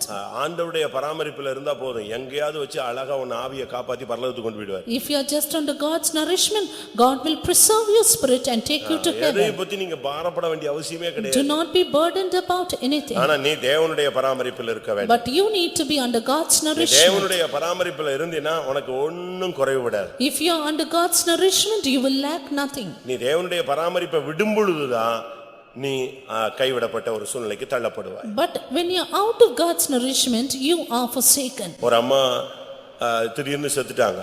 A mother suddenly passed away. அவங்க கொஞ்ச நாள் தான் நம்ம சர்ச்சுக்கு வந்தாங்க. And few days she came to our church. அவங்க வரும்போது நான் ஏஜி சபையில ஞானசானம் எடுத்தேன்னு சொன்னாங்க. When she came, she said, I was baptized in AG church. அப்படியான்னு கேட்டேன். I just asked, is it உடனே so? சார் அந்த ஞானசான சர்டிபிகேட் கையிலேயே வச்சிருக்கு, இந்த ஸ்கூல் சர்டிபிகேட் மாதிரி அது வச்சிருக்கு. Then she has kept the baptism certificate with her. உடனே இந்த பாருங்க நான் ஞானசானம் எடுத்தேன். She showed it saying, I have taken it. ஒரு 2 வாரம் கழிச்சு பாத்தீங்கன்னா அது செத்துட்டுன்னு சொல்லி நியூஸ் கொடுத்தாங்க. Within 2 weeks, we were informed that she passed away. நான் போனா I went. வீடு இல்ல அது. She had no house. ஒரு குவார்டர்ஸ்னுடைய ஒரு வீட்டினுடைய வராண்டால சும்மா அந்த படி ஏறி கேப் இருக்கும், அந்த கேப்ல தான் அவங்க வீடு, அதுல தான் அது தங்கி இருக்கு. She just stayed in a veranda of her quarters. அதுக்கு புருஷன் யாரு, பிள்ளைங்க யாரு, சொந்தங்கள் யாரு ஒண்ணுமே தெரியாது, கிடையாது. No address, nothing, no information about her kith and kin, husband or children. ஒண்ணும் கிடையாது. Nothing. இஎஸ்ஐ ஆஸ்பத்திரியில யாராவது பராமரிப்பு இல்லாம இருந்தாங்கன்னா இவங்க அவங்களுக்கு சாப்பாடு வாங்கி கொடுப்பாங்க, அவங்க வைக்கிற சாப்பாடு மிச்சத்தை இவங்க சாப்பிட்டுக்குவாங்க. If there is anyone without nourishment in the ESI hospital, she would help them and get some aid from them. இப்போ செத்து போயிட்டாங்களா? Now she has passed away. உடனே நமக்கு சொல்லி விட்டாங்க. Soon they said like this. எனக்கு அந்த அம்மாவை ஒரு 3-4 வாரம் தான் தெரியும். I just knew her for a few weeks. அங்க போய் பார்த்தா When I went there, யாருமே பொறுப்பா இல்ல. there is no one responsible. நான் தான் எடுத்தேன். Then I took it. செலவழிச்சது நான் தான். ராஜ மரியாதையா சும்மா கார் வச்சு என்னென்ன செய்யணுமோ அட்டாசமா செஞ்சோம். அவங்க எல்லாம் மிரண்டு போயிட்டாங்க. என்னடா அது 4 வாரம், அது வரைக்கும் அது ஏஜி சர்ச்சுக்கு தான் போச்சு. அது சம்பாதிச்சு வீட்டு வேலை பார்த்து காசு கொடுத்துருந்துச்சு. அந்த ஆளுங்க கூட வந்து நின்னானே தவிர அந்த வீட்டு சம்பளத்தில் கூட அவங்க செலவழிக்கிறதுக்கு என்ன செய்யறா, கொடுக்கறதுக்கு யோசிக்கிறான். And I went for her and I spent for her. People thought of giving even a little money to spend for her, but I gave her a royal funeral service. ஏன்? Why? கர்த்தர் அந்த தாயை கனம் பண்ண விரும்பினார். Because the Lord wanted to honor that sister. அவங்க தேவனுடைய பராமரிப்புல இருந்தாங்க. She was under God's nourishment. அதனால நீங்க வந்து எதையும் பத்தி நீங்க பாரப்படக்கூடாது. Therefore you need not worry about உங்கள anything. அநேகருக்கு இனிமே என்ன நடக்கும், இன்னும் கொஞ்ச நாள் கழிச்சா போயும், பையன் இப்பமே முறைக்கிறானே, விட்டுருவானோ, விட்டா போறான், தெய்வம் இருக்கிறாரு. Many are worried and concerned about your future, whether you will be forsaken. Even if your children will do that, but God will not. அப்படிதானே? ஆமா, தேவன் என்னை பராமரிப்பார்னு சொல்றவங்க கை வைத்து அல்லேலூயா சொல்லுங்க. கோபத்துல சொல்றீங்களா, துக்கத்துல சொல்றீங்களா? ஆமா, அவன் மூடினாலும் கர்த்தர் பராமரிப்பார்னு சொல்றீங்களா? இல்ல, அவர் எனக்கு ஜீவனை தந்ததும் அல்லாமல் எனக்கு தயவையும் பாராட்டினார். அவருடைய பராமரிப்பு என் ஆவியை காப்பாற்றும். He hath granted me life and favor, and his visitation or nourishment shall preserve my spirit. இந்த மெசேஜ் ஏன் இப்படி கர்த்தர் பேசுறாரு? How is God speaking to you நீ like this எந்த today? துரோகியா இருந்தா கூட கர்த்தர் உன்னை பராமரிப்பார்னு சொல்ல வராரு. However treacherous you are, God will nourish you. ஏன்? Why? இங்க பாருங்க, அவனை குழியில தூக்கி போட்டவங்க இவங்கதான். Here these were the people who cast him into the pit. குழியில கல்ல தூக்கி எறிஞ்சது இவங்கதான். They cast him into the pit and broke him down. With 20 வெள்ளிக்காசை வாங்குனது இவங்கதான். They sold him and got 20 pieces of செத்து silver. போனான்னு அனௌன்ஸ் கொடுத்தது இவங்கதான். They announced that he died. அவங்க தகப்பன் உட்கார்ந்து அழும்போது வேடிக்கை பார்த்தது இவங்கதான். It is they who were spectating their father when he mourned. அவங்களையும் கூட யோசேப்பு பராமரித்தான். அதுல இருந்து என்ன விளங்கிக் கொள்கிறோம்? உன்னுடைய நிலவரம் எவ்வளவு மோசமா இருந்தாலும் நீ இன்றைக்கு தேவனை நோக்கி பார்க்கிறபடினால் தேவன் உன்னை கடைசி வரை பராமரிப்பார். But Joseph nourished even them. That shows that however worse your life may be, when you look unto God, God will nourish you. 2 Samuel 19 அதிகாரம் 2 Samuel chapter 19 32 வசனத்தை பார்க்கும் பொழுது verse 32. தாவீதின் கைவிடப்பட்ட ஒரு சூழ்நிலை. We see David's forsaken state. ராஜாவாக இருந்த தாவீது David who was a king, Absalom எதிர்த்த பொழுது when Absalom resisted him, செருப்பு கூட போடுறதுக்கு டைம் இல்லாம வீட்டை விட்டு ஓடி வந்த ஒரு ஆள். he did not even have the time to put even his sandals. Bible அப்படித்தான் வேதம் சொல்லுகிறது. That's what the word of God says. அவனுடைய வாழ்க்கையை நீங்க படிச்சு பாத்தீங்கன்னா, Looking into his life, அவன் செருப்பு வெறுங்காலாய் ஓடி வந்தான். he ran barefooted. அவ்வளவு ஒரு நெருக்கமான சூழ்நிலையில தான் அவன் வீட்டை விட்டு வெளியே வந்தது. He came out of his house within such a constraining situation. அங்கே அவனுக்கு விரோதமாய் அப்சலோம் எழும்பின பொழுது, When Absalom came against him, அவன் வெறுங்காலாய் நடந்து வந்தான். he ran barefooted. அந்த அளவு கைவிடப்பட்டு நெருக்கப்பட்டு வீட்டை விட்டு ஓடி வந்த, அரண்மனையை விட்டு சுகபோகத்தை விட்டு மகிமையான அரசாட்சியை விட்டு ஆட்சியை விட்டு ஓடி வந்தான். To that extent, he ran away from his glorious throne, his glorious rule and reign. 2 Samuel 15:30 நீங்க பாத்தீங்கன்னா, தன் முகத்தை மூடி வெறுங்காலால் நடந்து அழுது கொண்டு தாவீது வாசம் 2 Samuel 15:30. தாவீது தன் முகத்தை மூடி வெறுங்காலால் நடந்து அழுது கொண்டு ஒலிவ மலையின் மேல் ஏறி போனான். அவனோடு இருந்த சகல ஜனங்களும் முகத்தை மூடி அழுது கொண்டு ஏறினார்கள். எப்படிப்பட்ட ஒரு சூழ்நிலைன்னு நீங்க படிச்சு பாருங்க. See what a constraining situation it is. நல்லா இருந்த சூழ்நிலை அப்படியே வேரோடு பிடுங்கப்பட்டது மாதிரி இருந்தது. The good times suddenly were uprooted. அவனுடைய வாழ்க்கையில ஒரு பெரிய தாழ்வு, A great humiliation. அவனுக்கு கனவுலயோ தரிசனத்திலேயோ வெளிப்படுத்தலையோ ஒண்ணுமே கிடைக்கல. God did not give him a vision or a revelation either. ஆனா ஒரு ஜட்ஜ்மென்ட் மட்டும் அவனுக்கு ஞாபகத்துல இருந்துச்சு. But he happened to remember a judgment. நீ இந்த காரியத்தை செஞ்சதனால இதெல்லாம் உனக்கு நடக்கும்னு சொல்லி இருந்தார். Because you did all these things will take place. அது இப்போ நடக்கும்னு அவன் யோசிக்கல. But he never thought these things will திடீர்னு take எல்லாமே place. வந்துருச்சு. But suddenly it happened.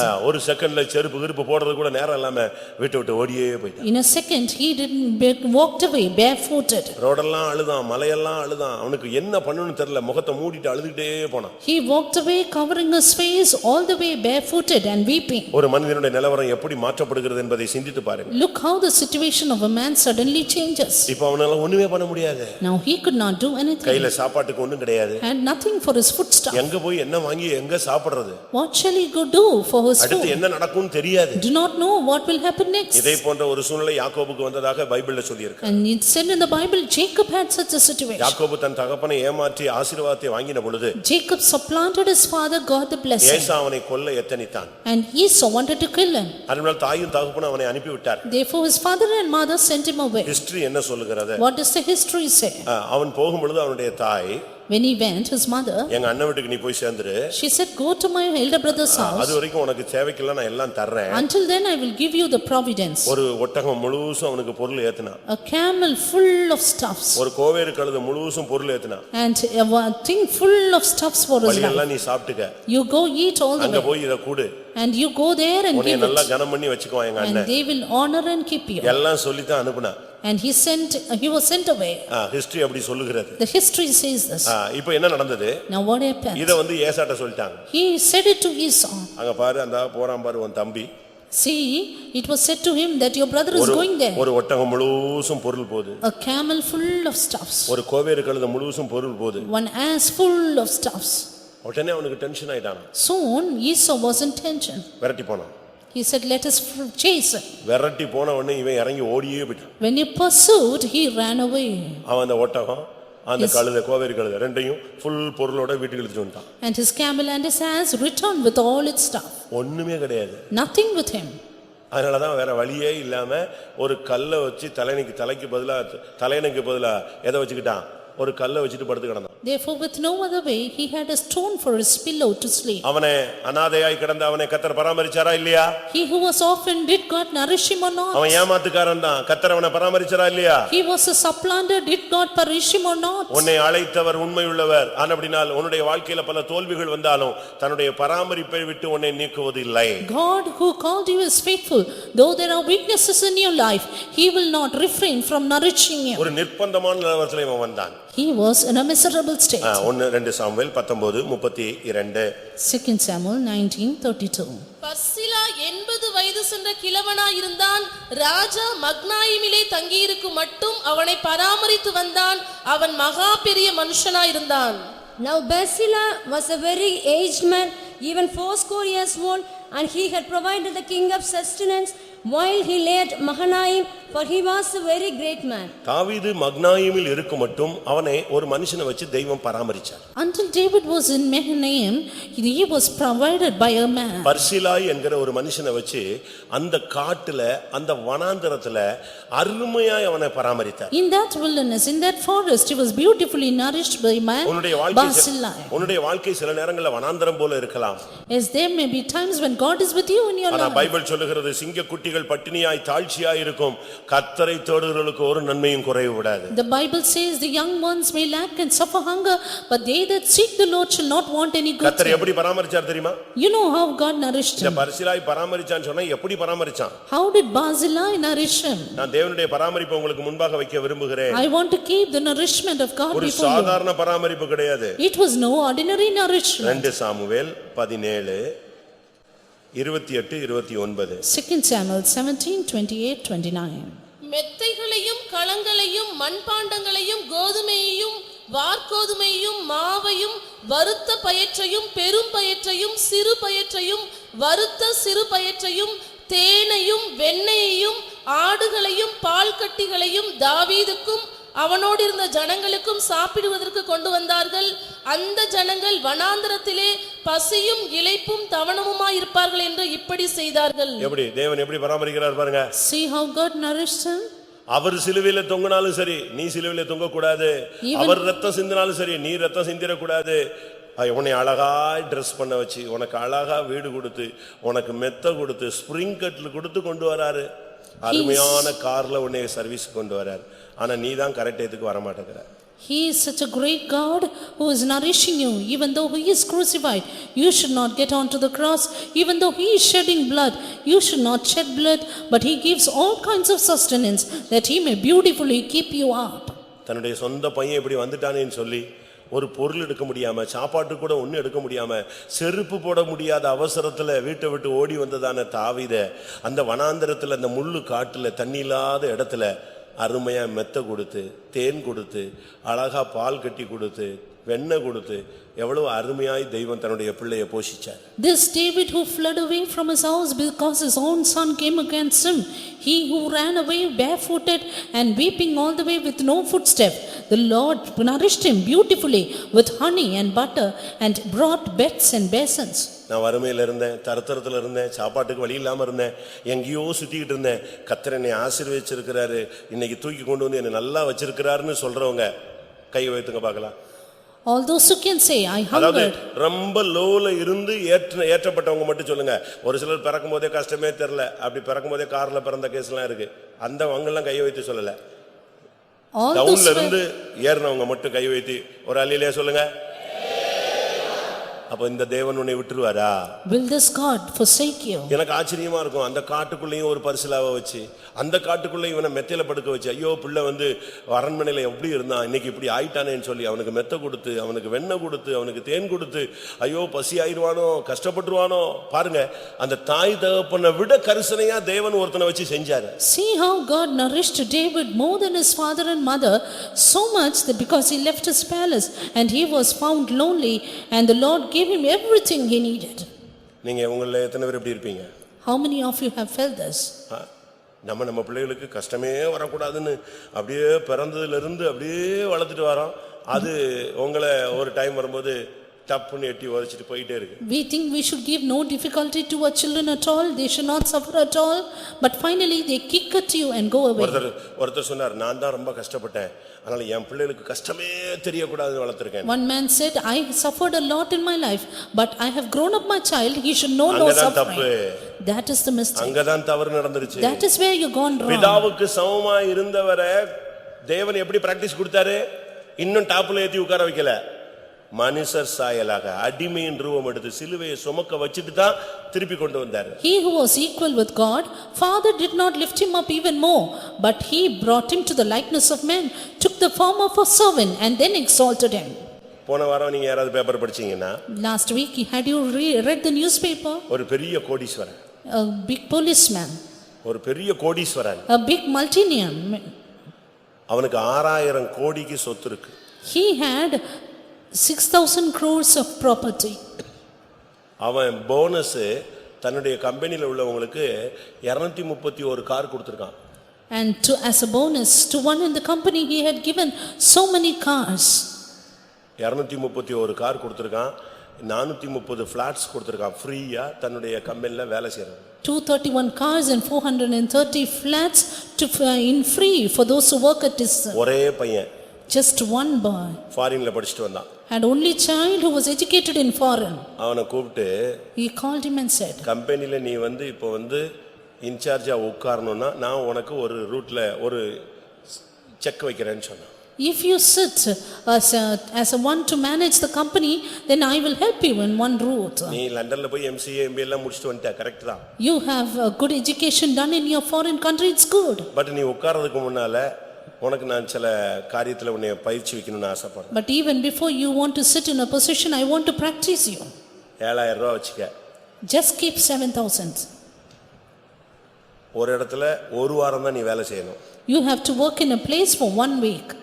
அடுத்த வாரம் இன்னொரு இடத்துக்கு போயிடணும். Then go to the next place. அடுத்த வாரம் இன்னொரு இடத்துக்கு போயிடணும். Then to next place. நீ யாருங்கறத கடைசி வரைக்கும் சொல்லக்கூடாது. And you until the end you should not say who you are. உன் வாழ்க்கைக்கு பிரச்சனையான சூழ்நிலை வந்தா எனக்கு கால் பண்ணு. When problem comes to your life, then call me up. அது வரைக்கும் நீ யாருங்கறத நினைச்ச கூடாது. நீங்க படிச்சீங்களா, யாராவது இருக்கீங்களா? பேப்பர்ல இருக்கு. Until then தந்தியில தான் வந்துச்சு. தந்தியில நம்ம வேற எல்லாம் படிச்சு முடிச்சிருவோம். விட்டாம அங்க உள்ள மளிகை கடை விளம்பரம் வரைக்கும் படிச்சிருவோம். we read everything else from the newspaper. அவன் என்ன பண்ணான், தான் பிள்ளையை அனுப்பிட்டான்.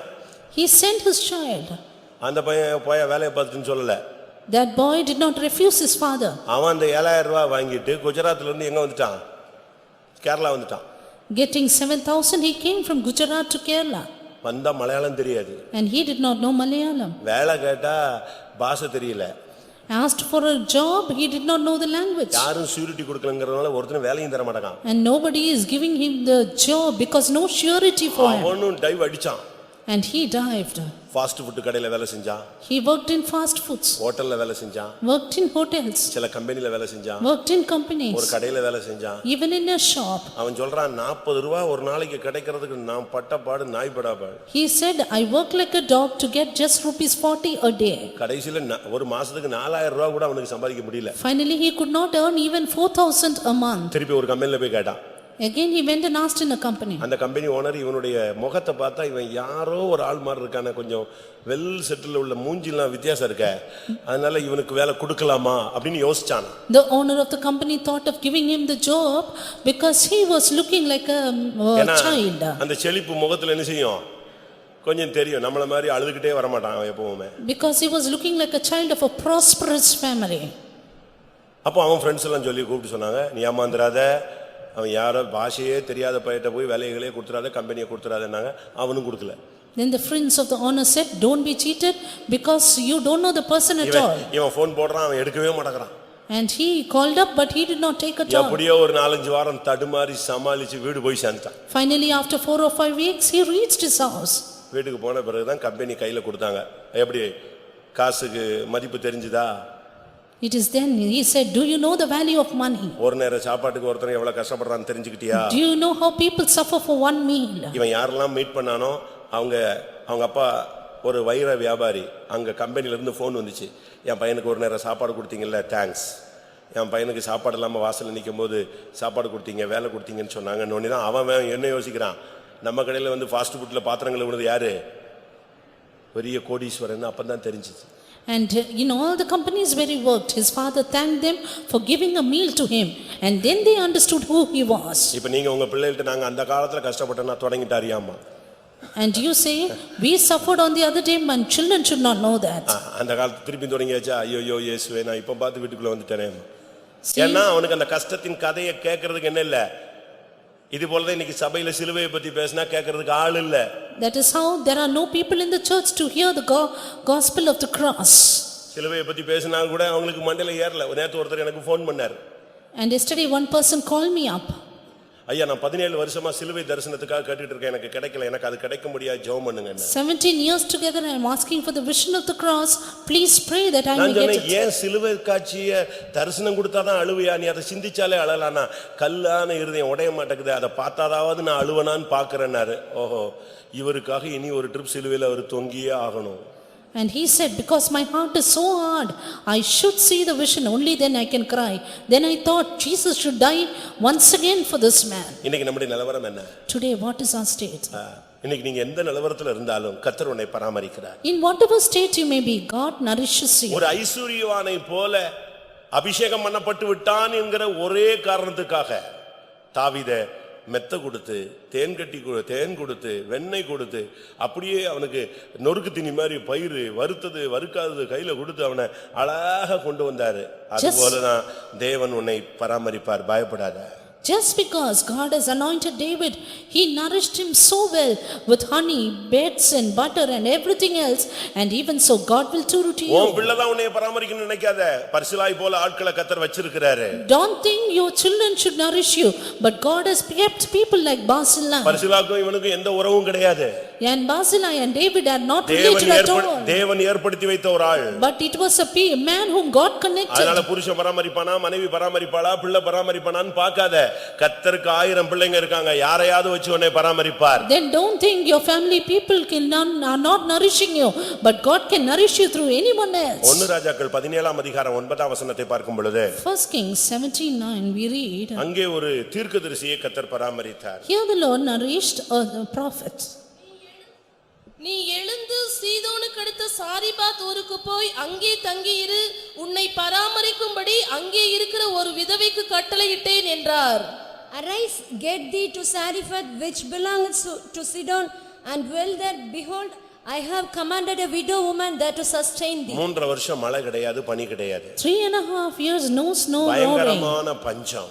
Terrible starvation. கர்த்தர் ஒரு ஆற்று கரையில வைத்து அவனை பராமரிச்சாரு. The Lord nourished him by a brook. இப்ப ஆத்துலயும் தண்ணி கிடையாது. Now no water in the river. இப்ப அவனுக்கு என்ன பண்றதுன்னு ஆண்டவருக்கு தெரியல. And God did not know what to do with him. கடைசில ஆண்டவர் சொன்னார், நீ சாரிபாத்துக்கு வா. Finally he said, get to Zarephath. அங்க நான் ஒரு ஆளை வச்சு உன்னை நான் பராமரிக்கிறேன். Where I will sustain ஏன்னா you. இவனுக்கு பிள்ளைகளே கிடையாது. Because he had no children. இவன் ஒரு பெரிய வல்லமையுள்ள தீர்க்கதரிசி. And he was a powerful prophet. இவனுக்கு சந்ததி கிடையாது. He had no generation. இவனுக்கு அண்ணன் தம்பி யாரும் அங்கே கிடையாது. And there was none to siblings to him. ஆனா தேவன் இருக்கிறார். But God is there. இவனை பராமரிக்கிறதுக்கு ஒரு ஆளை வச்சிருந்தார். And he had kept a man to sustain him.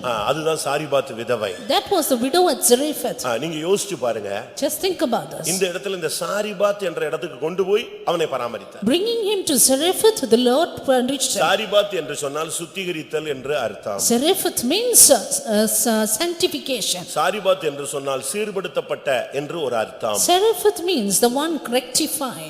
ஒரு உன்னுடைய வாழ்க்கையில பஞ்சங்கள் ஒரு வறுமை கஷ்டம் இவைகள் வரும் பொழுது நீ ஒரு சுத்திகரிப்புக்குள்ள வந்தா கர்த்தர் உன்னை பராமரிப்பார். When there are problems, starvation and other difficulties in your life, if you sanctify yourself, God will nourish you. குறைவுகள் வரும் பொழுது சுத்திகரிப்பை நாடுங்கள். When there is a lack, then seek after sanctification. இது தேவன் உன்னை சீர்படுத்துகிற இடம் என்பதை உணர்ந்து கொள். Think that it is a place where God rectifies you. தேவன் உன்னை சரிப்படுத்த விரும்புகிற ஒரு time. It is a time when God rectifies ஆனா you. தேவன் அதிலேயும் உன்னை பராமரிக்கிறது தான் அவருடைய மைண்ட்ல இருக்குது. But even then God is mindful to nourish ஒரு you. தேவனுடைய ஒரு தீர்க்கதரிசியை பாருங்க, ஒரு சாரிபாத் என்ற இடத்துக்கு கொண்டு போய் கர்த்தர் பராமரித்தார். Look, the Lord took this prophet to Zarephath and they nourished him. உன்னுடைய வாழ்வில் தேவன் உன்னை பராமரிக்க வேண்டுமானால் நீ இந்த நாட்களில் ஒரு சுத்திகரிப்பை பயிற்சிவிக்க வேண்டும். Should God sustain you in your life, then practice a sanctification. எந்த இடத்துல நம்முடைய வாழ்க்கையில தோல்வி வந்தது? There are how many places you faced எந்த இடத்துல தடுமாற்றங்கள் வந்தது? How many places you stumbled? ஆனாலும் கர்த்தர் அந்த இடத்துல ஒரு பராமரிப்பை அவனுக்கு கொடுக்கிறார். But even there the Lord nourished them. அந்த நடந்தது என்ன தெரியுமா? What happened there? எலியா தேவனுடைய வார்த்தைக்கு கீழ்ப்படிந்தபடியால், Because Elijah obeyed the word of God, விதவை எலியாவின் வார்த்தைக்கு கீழ்ப்படிந்தாள். the widow obeyed the words of Elijah. கர்த்தர் சொல்றார், நீ எழுந்து சாரிபாத்துக்கு போ. The Lord said, go to Zarephath. உடனே கர்த்தர் சொன்னபடி எலியா புறப்பட்டு போனான். And soon Elijah went as the Lord commanded. எலியா போய் அந்த விதவைட்ட பேசுறா. Elijah went and spoke to the நீ woman. அந்த மாவை வச்சு இன்னென்ன செய்ய? You do with this with the நீ flour. இத மாதிரி செஞ்சினா மாவு குறையாது. If you do like this, your flour will not lack. இவன் தேவனுடைய வார்த்தைக்கு கீழ்ப்படிந்தபடியால், Because he obeyed the words of God. அந்த பெண் இவனுடைய வார்த்தைக்கு கீழ்ப்படிந்தாள். That woman obeyed the words of Elijah. 1 ராஜாக்கள் 17ஆம் அதிகாரம் 9-10 பார்க்கும் பொழுது 1 Kings 17:9 and அங்கே 10. எலியா தேவனுடைய வார்த்தையின்படி செய்தான். Elijah did according to the word of God. 17ஆம் அதிகாரம் 15ஆம் வசனத்துல 17 and verse 15. அங்கே என்ன சொல்லப்பட்டிருக்கிறது? What is it said அந்த there? விதவை எலியா சொன்னபடி எல்லாம் செய்தார். The widow did according to the words of நீ Elijah. தேவன் சொன்னபடி உன்னை சுத்திகரித்து பரிசுத்தமாக்கி உன்னை தேவனுடைய கரங்களில் ஒப்புக்கொடுத்தீனா தேவன் உன்னை கடைசி நாட்களில் அருமையாய் பராமரிப்பார். Sanctify, make yourselves holy like the words of God, and then God will beautifully nourish you. அதுதான் தேவனுடைய அழகான திட்டம். That is the beautiful plan of God. தேவன் மைண்ட்ல உன்னை பராமரிக்கிறத பத்தி கவலைப்பட்டுக்கிட்டே இருப்பார். God is always concerned about your nourishment. அவர் சிலுவையில தண்ணி இல்லாம கஷ்டப்பட்டாலும் உன்னுடைய தாகத்தை தீர்ப்பார். Though he was thirsty on the cross, he will quench your our thirst. சிலுவையில வஸ்திரம் இல்லாமல் தொங்கினாலும் உன்னை அழகாக உடுத்துவிப்பார். Though he was stripped on the cross, he will beautifully clothe you. அவர் சிலுவையில விசாரிப்பற்ற நிலவரத்தில் தொங்கினாலும் உன்னை அவர் விசாரிப்பார். Though he was without visitation upon the cross, he will visit and nourish you. தேவனுடைய பராமரிப்பு என்பது ஒரு அருமையான ஒரு அனுபவம். The sustenance of God is a beautiful experience. லூக்கா 10ஆம் அதிகாரம் 34ஆம் வசனத்தை பார்க்கும் பொழுது Luke 10 and 34 we see. அங்கே ஒரு மனிதன் எருசலேமிலிருந்து எரிகோவுக்கு பயணப்படுகிறான். There a man journeyed from Jerusalem to Jericho. அது அவனுடைய வாழ்க்கையில கல்லர் கையில அகப்பட வைத்து விட்டது. And he was stripped among the thieves. அவர்கள் அவனை அடித்து வஸ்திரத்தை உரிந்து அவரை காயப்படுத்தி அவனை குற்றுயிராய் விட்டார்கள். They did beat him, stripped him and left him half dead. ஒரு நிர்பந்தமான ஒரு நிலவரம். Pitiable situation. இது ஆவிக்குரிய வாழ்க்கையில உள்ள பின்மாற்றத்தை காண்பிக்கிறது. This shows backsliding in spiritual life. உங்களில் யாராவது பின்மாற்றத்தில் இருந்தால் இன்றைக்கு தேவனை நோக்கி பாருங்கள். If anyone is in backsliding, look unto God. ஒரு ஆசாரியன் வந்தான். There came a priest அவன் விலகி போனான். and he passed ஒரு away. லேவியன் வந்தான். Levite came. அவனும் கூட விலகி போனான். He passed away. இப்பொழுது ஒரு சமாரியன் வருகிறான். Then came a Samaritan. அவர் இயேசுவுக்கு அடையாளம். He replicates நல்ல Jesus. சமாரியனாக our வந்துகிறார். He came as a good Samaritan. என்ன நடந்தது? What happened? அவன் வேடிக்கை பார்க்கிறது அல்ல. He was not spectating. மனிதர்கள் உன்னுடைய நிலவரத்தை கண்டு வேடிக்கை பார்க்கலாம். Man may look and spectator to you, அது மனுஷிகம். but that's human. ஆனால் தேவனுடைய தெய்வீகம் அப்படிப்பட்டது அல்ல. The divinity of God is not that. பிரமாணம் கூட உன்னை விட்டு விலகி போகும். Law will pass away. ஆசாரியர்கள் கூட உன்னை விட்டு விலகி போவார்கள். Priests may pass away. ஆனால் நல்ல சமாரியன் கர்த்தர் என்ன பண்ணார்? But what did Jesus, the good Samaritan, அவனுக்கு கிட்ட do? வந்தார். He came near. அவனை கண்டார். He saw him, மனதுருகினார். had compassion, கிட்ட வந்தார். went to him, காயம் கட்டினார். bound up his wounds, எண்ணெய் கொடுத்தார். pouring in oil, திராட்சரசம் வார்த்தார். gave him wine.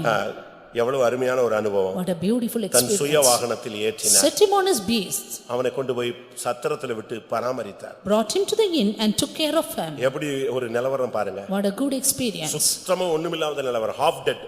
Ultimately half dead. தமிழ்ல குற்றுயிர் இருக்கு, இங்கிலீஷ்ல ஹாஃப் டெட்னா இருக்கு.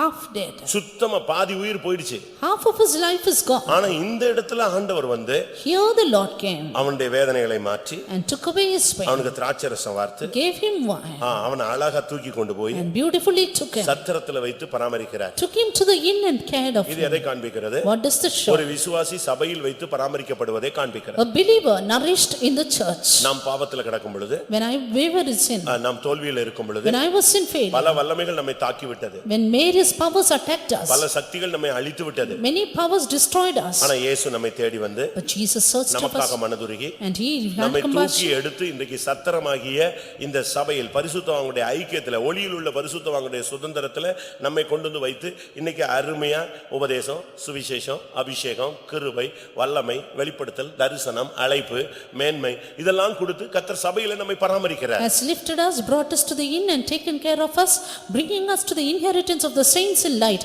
with all of his doctrine and his grace and his favor and everything that we need in our life. யாரும் உன்னை கண்டுக்கலன்னு பயப்படாத, இன்னொருத்தர் வருவார். Don't feel nobody is there for you, but there'll come another நம்ம person. Last டேஸ்ல என்னமோ ஆயிருமோன்னு நீ பயப்படவே பயப்படாத. Don't fear something will befall you. உன்னுடைய கடைசி நாட்கள் அருமையாக இருக்கும். Your end of your days will beautiful. ஒரு வீட்ல ஒரு அருமையான சகோதரன் நல்ல போஸ்டிங்ல வேலையில இருந்தார். There was a beautiful good brother in good posting. அவருக்கு 2 பெண் பிள்ளைகள். He had 2 daughters. அவர்தான் அந்த சபையில interpreter. He was the interpreter of the church. நல்ல ஒரு ஆபீஸ்ல வேலை செஞ்சார். He was working in a good office. திடீர்னு அவர் வியாதிப்பட்டார். Suddenly he felt sick. அவருக்கு தெய்வீக சுகத்துல நிக்கணும்னு ஆசை. He wanted to stand for divine healing. கொஞ்ச நாள் வீட்ல தெய்வீக சுகத்துல நின்னு பார்த்தார். He stood there for some time in his house. முடியலன்ன உடனே திருப்பி சர்ச்சில வந்து படுத்துட்டார். But when he could not, he came to the church. அவங்க ஆபீஸ்ல வேலை பார்த்தவங்க கொஞ்ச நாள் அவர் ஏதோ சிக்குன்னு விட்டுட்டாங்க. People of his office, because he was sick, they left him. ஆனா கொஞ்ச நாள் கழிச்சு தான் அவங்களுக்கு தெரிஞ்சது இவர் மருந்து எடுக்காம சர்ச்சில கிடக்குறாரு. But after few days they came to know he had no medication. எந்த முன்னேற்றமும் இல்ல. No improvement at all. கடைசில அவங்க எல்லாரும் சர்ச்சுக்கு வந்துட்டாங்க. Finally, they all came to the church. அப்போ அங்க இருந்த பாஸ்டர் சொன்னாரு, Then the pastor said, அவங்க கூப்பிடுறனாலும் சரி இல்ல உன் மனப்பூர்வமா இருந்தாலும் சரி, நீ ட்ரீட்மெண்ட் எடுக்கிறதுல எங்களுக்கு எந்த தடையும் கிடையாது. நீ சர்ச்சில் வந்து மாட்டிக்கிட்ட மாதிரிலாம் யோசிக்காத. உன் மனசு எப்படி சொல்லுதோ உன் விருப்பப்படி நீ என்னனாலும் செய்யலாம். You don't think you are held up in the church, but according to your wish and desire, or if they want you to take for treatment, you can go. ஆனா உலகம் என்ன பேசினது? But what did the world say? அநியாயமா செத்து போறான். See, he is unjustly ரெண்டு killed. வாலிப பிள்ளைங்க, 2 young லைஃப் daughters, என்ன ஆக போதோ, and don't know what is going to the அந்த life. சகோதரி சின்ன வயசு, And that sister, young sister, இப்படி எல்லாம் எல்லாரும் பேசினாங்க. and the only people told us. அப்ப அந்த கூட வேலை பார்த்தவங்க எல்லாரும் அவருக்கு பிரஷர் கொடுக்கறாங்க. Now all the co-employees, they gave him the pressure. அவர் எனக்கு சுகம் கிடைக்கும்னு சொன்னாரு. He said, I will be healed. சத்தியத்துல நின்னாரு. He stood for the truth. 2-3 நாள்ல இறந்துட்டார். Within 2 or 3 days passed எல்லாரும் away. சொன்னாங்க அநியாயமா போச்சு வாழ்க்கை. Everyone said, see, he lost his நல்ல life. போஸ்டிங், இன்னும் கொஞ்ச நாள் இருந்திருந்தா இன்னும் டாப்புக்கு வந்திருப்பாரு. இந்த பிள்ளைங்க எல்லாம் வெல் செட்டில் ஆயிருக்கு. Good posting, within few days he will be lifted up high and his daughters will have a ஆனா life நடந்தது என்ன? settlement. But what அந்த God, ரெண்டு பிள்ளைகளையும் அருமையா கர்த்தர் செட்டில் பண்ணாரு. the Lord settled the 2 daughters அவர் well, இருந்தா செட்டில் பண்றதை விட டபுள் மடங்கா கர்த்தர் செஞ்சார். more than when he would be present. அதுதான் தேவனுடைய பராமரிப்பு. That is the nourishment of God. அதனால நீங்க நினைக்கிற மாதிரி அப்படியே கையை விட்டுட்டு வேடிக்கை பார்த்துட்டு உங்க அண்ணன் தம்பி எல்லாம் சிரிச்சிட்டு போற மாதிரியோ இல்ல கதவை இழுத்து மூடுற மாதிரியோ நடத்த மாட்டார். Therefore, as you think, God will not lead you so that others may spectate and laugh at you. உன்னுடைய பராமரிப்புக்காக பரலோகத்தின் கதவு திறக்கப்பட்டே இருக்கும். Heaven's door will be open for your nourishment. அவருடைய கண்கள் உன்மேல் நோக்கமாகவே இருக்கும். His eyes will be set on you. எந்த நிமிஷமும் அவருடைய செவிகள் உனக்காக கவனித்துக் கொண்டே இருக்கும். His ears will be attentive to you. அப்போஸ்தலர் 27ஆம் அதிகாரம் 3ஆம் வசனத்தை பார்க்கும் பொழுது, Acts 27:3. இங்கே பவுல் சிறைச்சாலையிலே கிடக்கிறான். Here Saint Paul was in a prison. யாரும் வந்து அவனை பார்க்க முடியாத ஒரு சூழ்நிலை. In a situation none could visit him. சிறைச்சாலையில என்ன பராமரிப்பு இருக்கும்? What visitation in the ஆனா இந்த prison? இடத்திலும் கர்த்தர் ஒரு பராமரிப்பை ஏற்படுத்தினார். But here the Lord appointed a comfort to him. ஒரு ஆள் கண்களில் தயவு கிடைக்க வைத்தார். Found favor in the eyes of a man. மறுநாள் சீதோன் துறை பிடித்தோம். யூலியு பவுலை பட்சமாய் நடப்பித்து அவன் தன் சிநேகிதரிடத்தில் போய் பராமரிப்படைமடிக்கு உத்தரவு கொடுத்தான். And the next day we touched at Sidon, and Julius courteously entreated Paul and gave him liberty to go unto his friends to refresh himself. எப்படி இருக்கும்? இங்கே பவுலுக்கு பராமரிப்பே இல்ல. ஜெயில்ல என்ன பராமரிப்பு இருக்கும்? Paul was in the prison with no comfort. ஜெயில்ல வந்து பராமரிப்பு வந்து கேட்க முடியாது. வீடு கிடையாது. He can ask for no nourishment in the prison. ஆனா அந்த இடத்துல இருக்கும் பொழுது கர்த்தர் ஒரு ஏற்பாடு பண்ணாரு. உன் சிநேகிதரிடத்தில் போய் உன்னை நான் பராமரிக்கிறதுக்கு ஏற்பாடு பண்றேன். But here the Lord appointed a person to nourish and cherish him. அந்த இடத்துலயும் கர்த்தர் ஒரு வழியை திறக்கிறார். Even there they opened a way.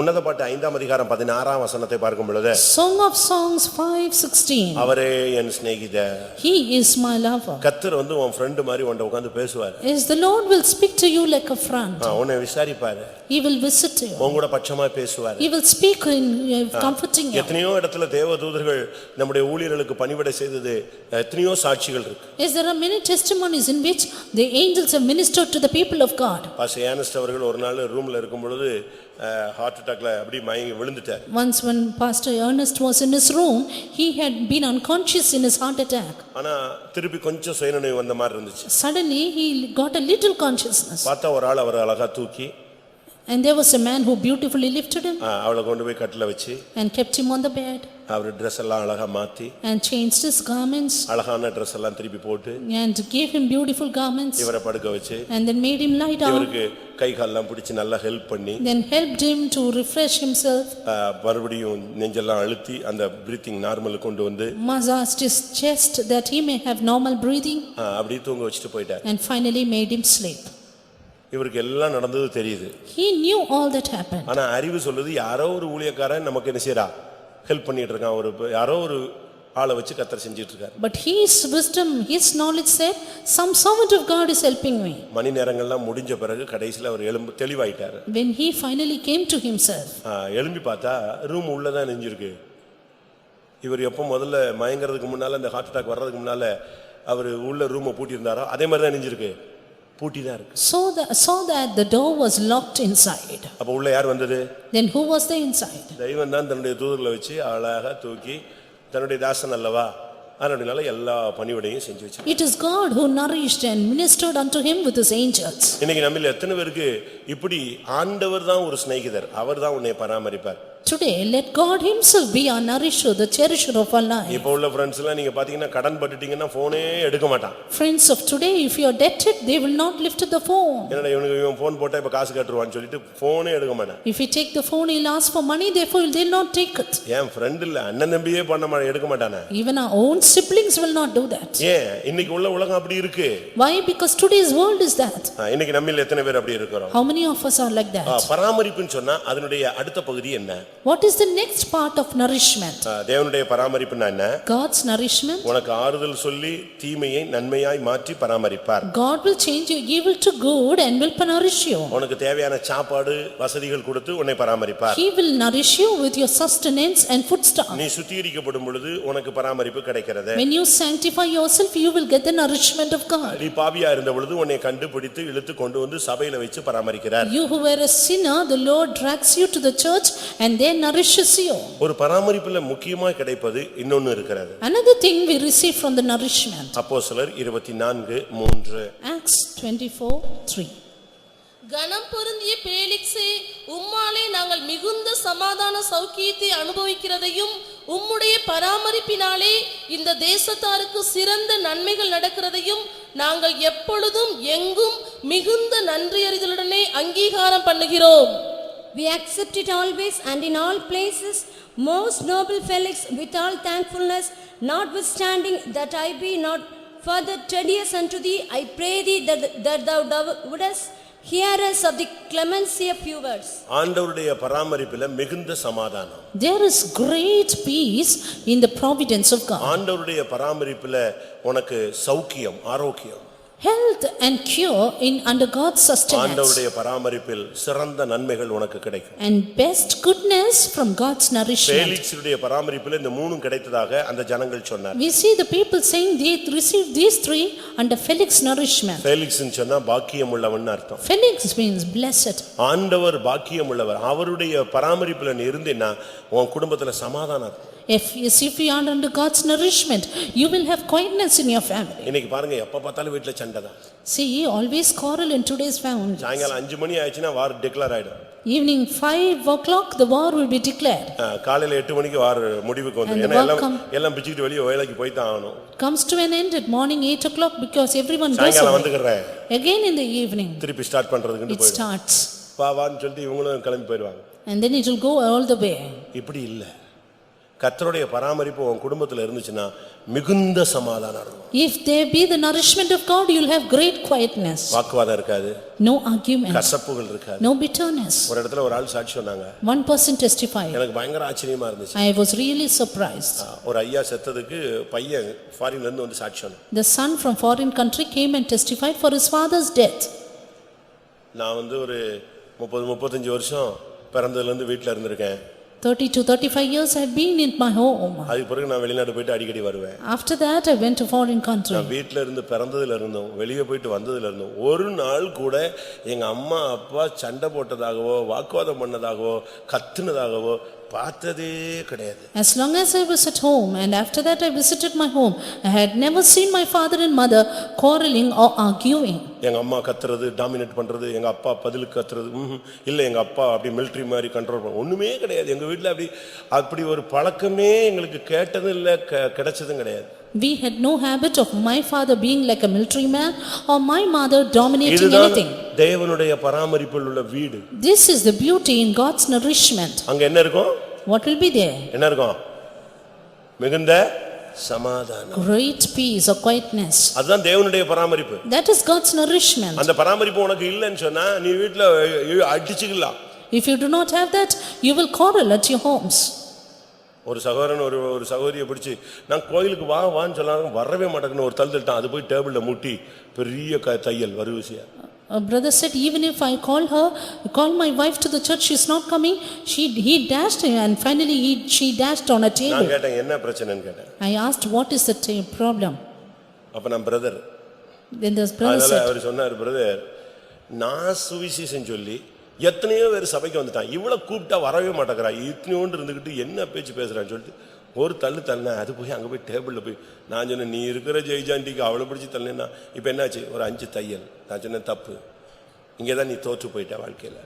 I declare the gospel and many have come to the truth, but my wife is not hearing me.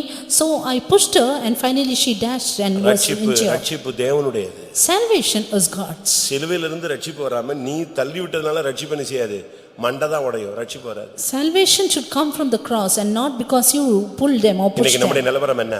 What is your state today? ஒரு பராமரிப்பு இருந்தா மிகுந்த சமாதானம், இரண்டாவது சௌக்கியம், சுகம் உண்டாகும். If there is nourishment from God, you will have great quietness and then health. கர்த்தருடைய பராமரிப்பில் இருக்கிற ஒரு விசுவாசி ஊழியக்காரன் கர்த்தருடைய தழும்புகளால் குணமாவான். A believer, servant of God under God's nourishment will be healed by God's stripes. உன்னுடைய வியாதி பலவீனம் உன்னை விட்டு நீங்கும். Your weakness and sickness will go away. ஏனென்றால் அவருடைய பராமரிப்பில் இருந்தால் உனக்கு வியாதி வந்தாலும் சுகமாயிடும்.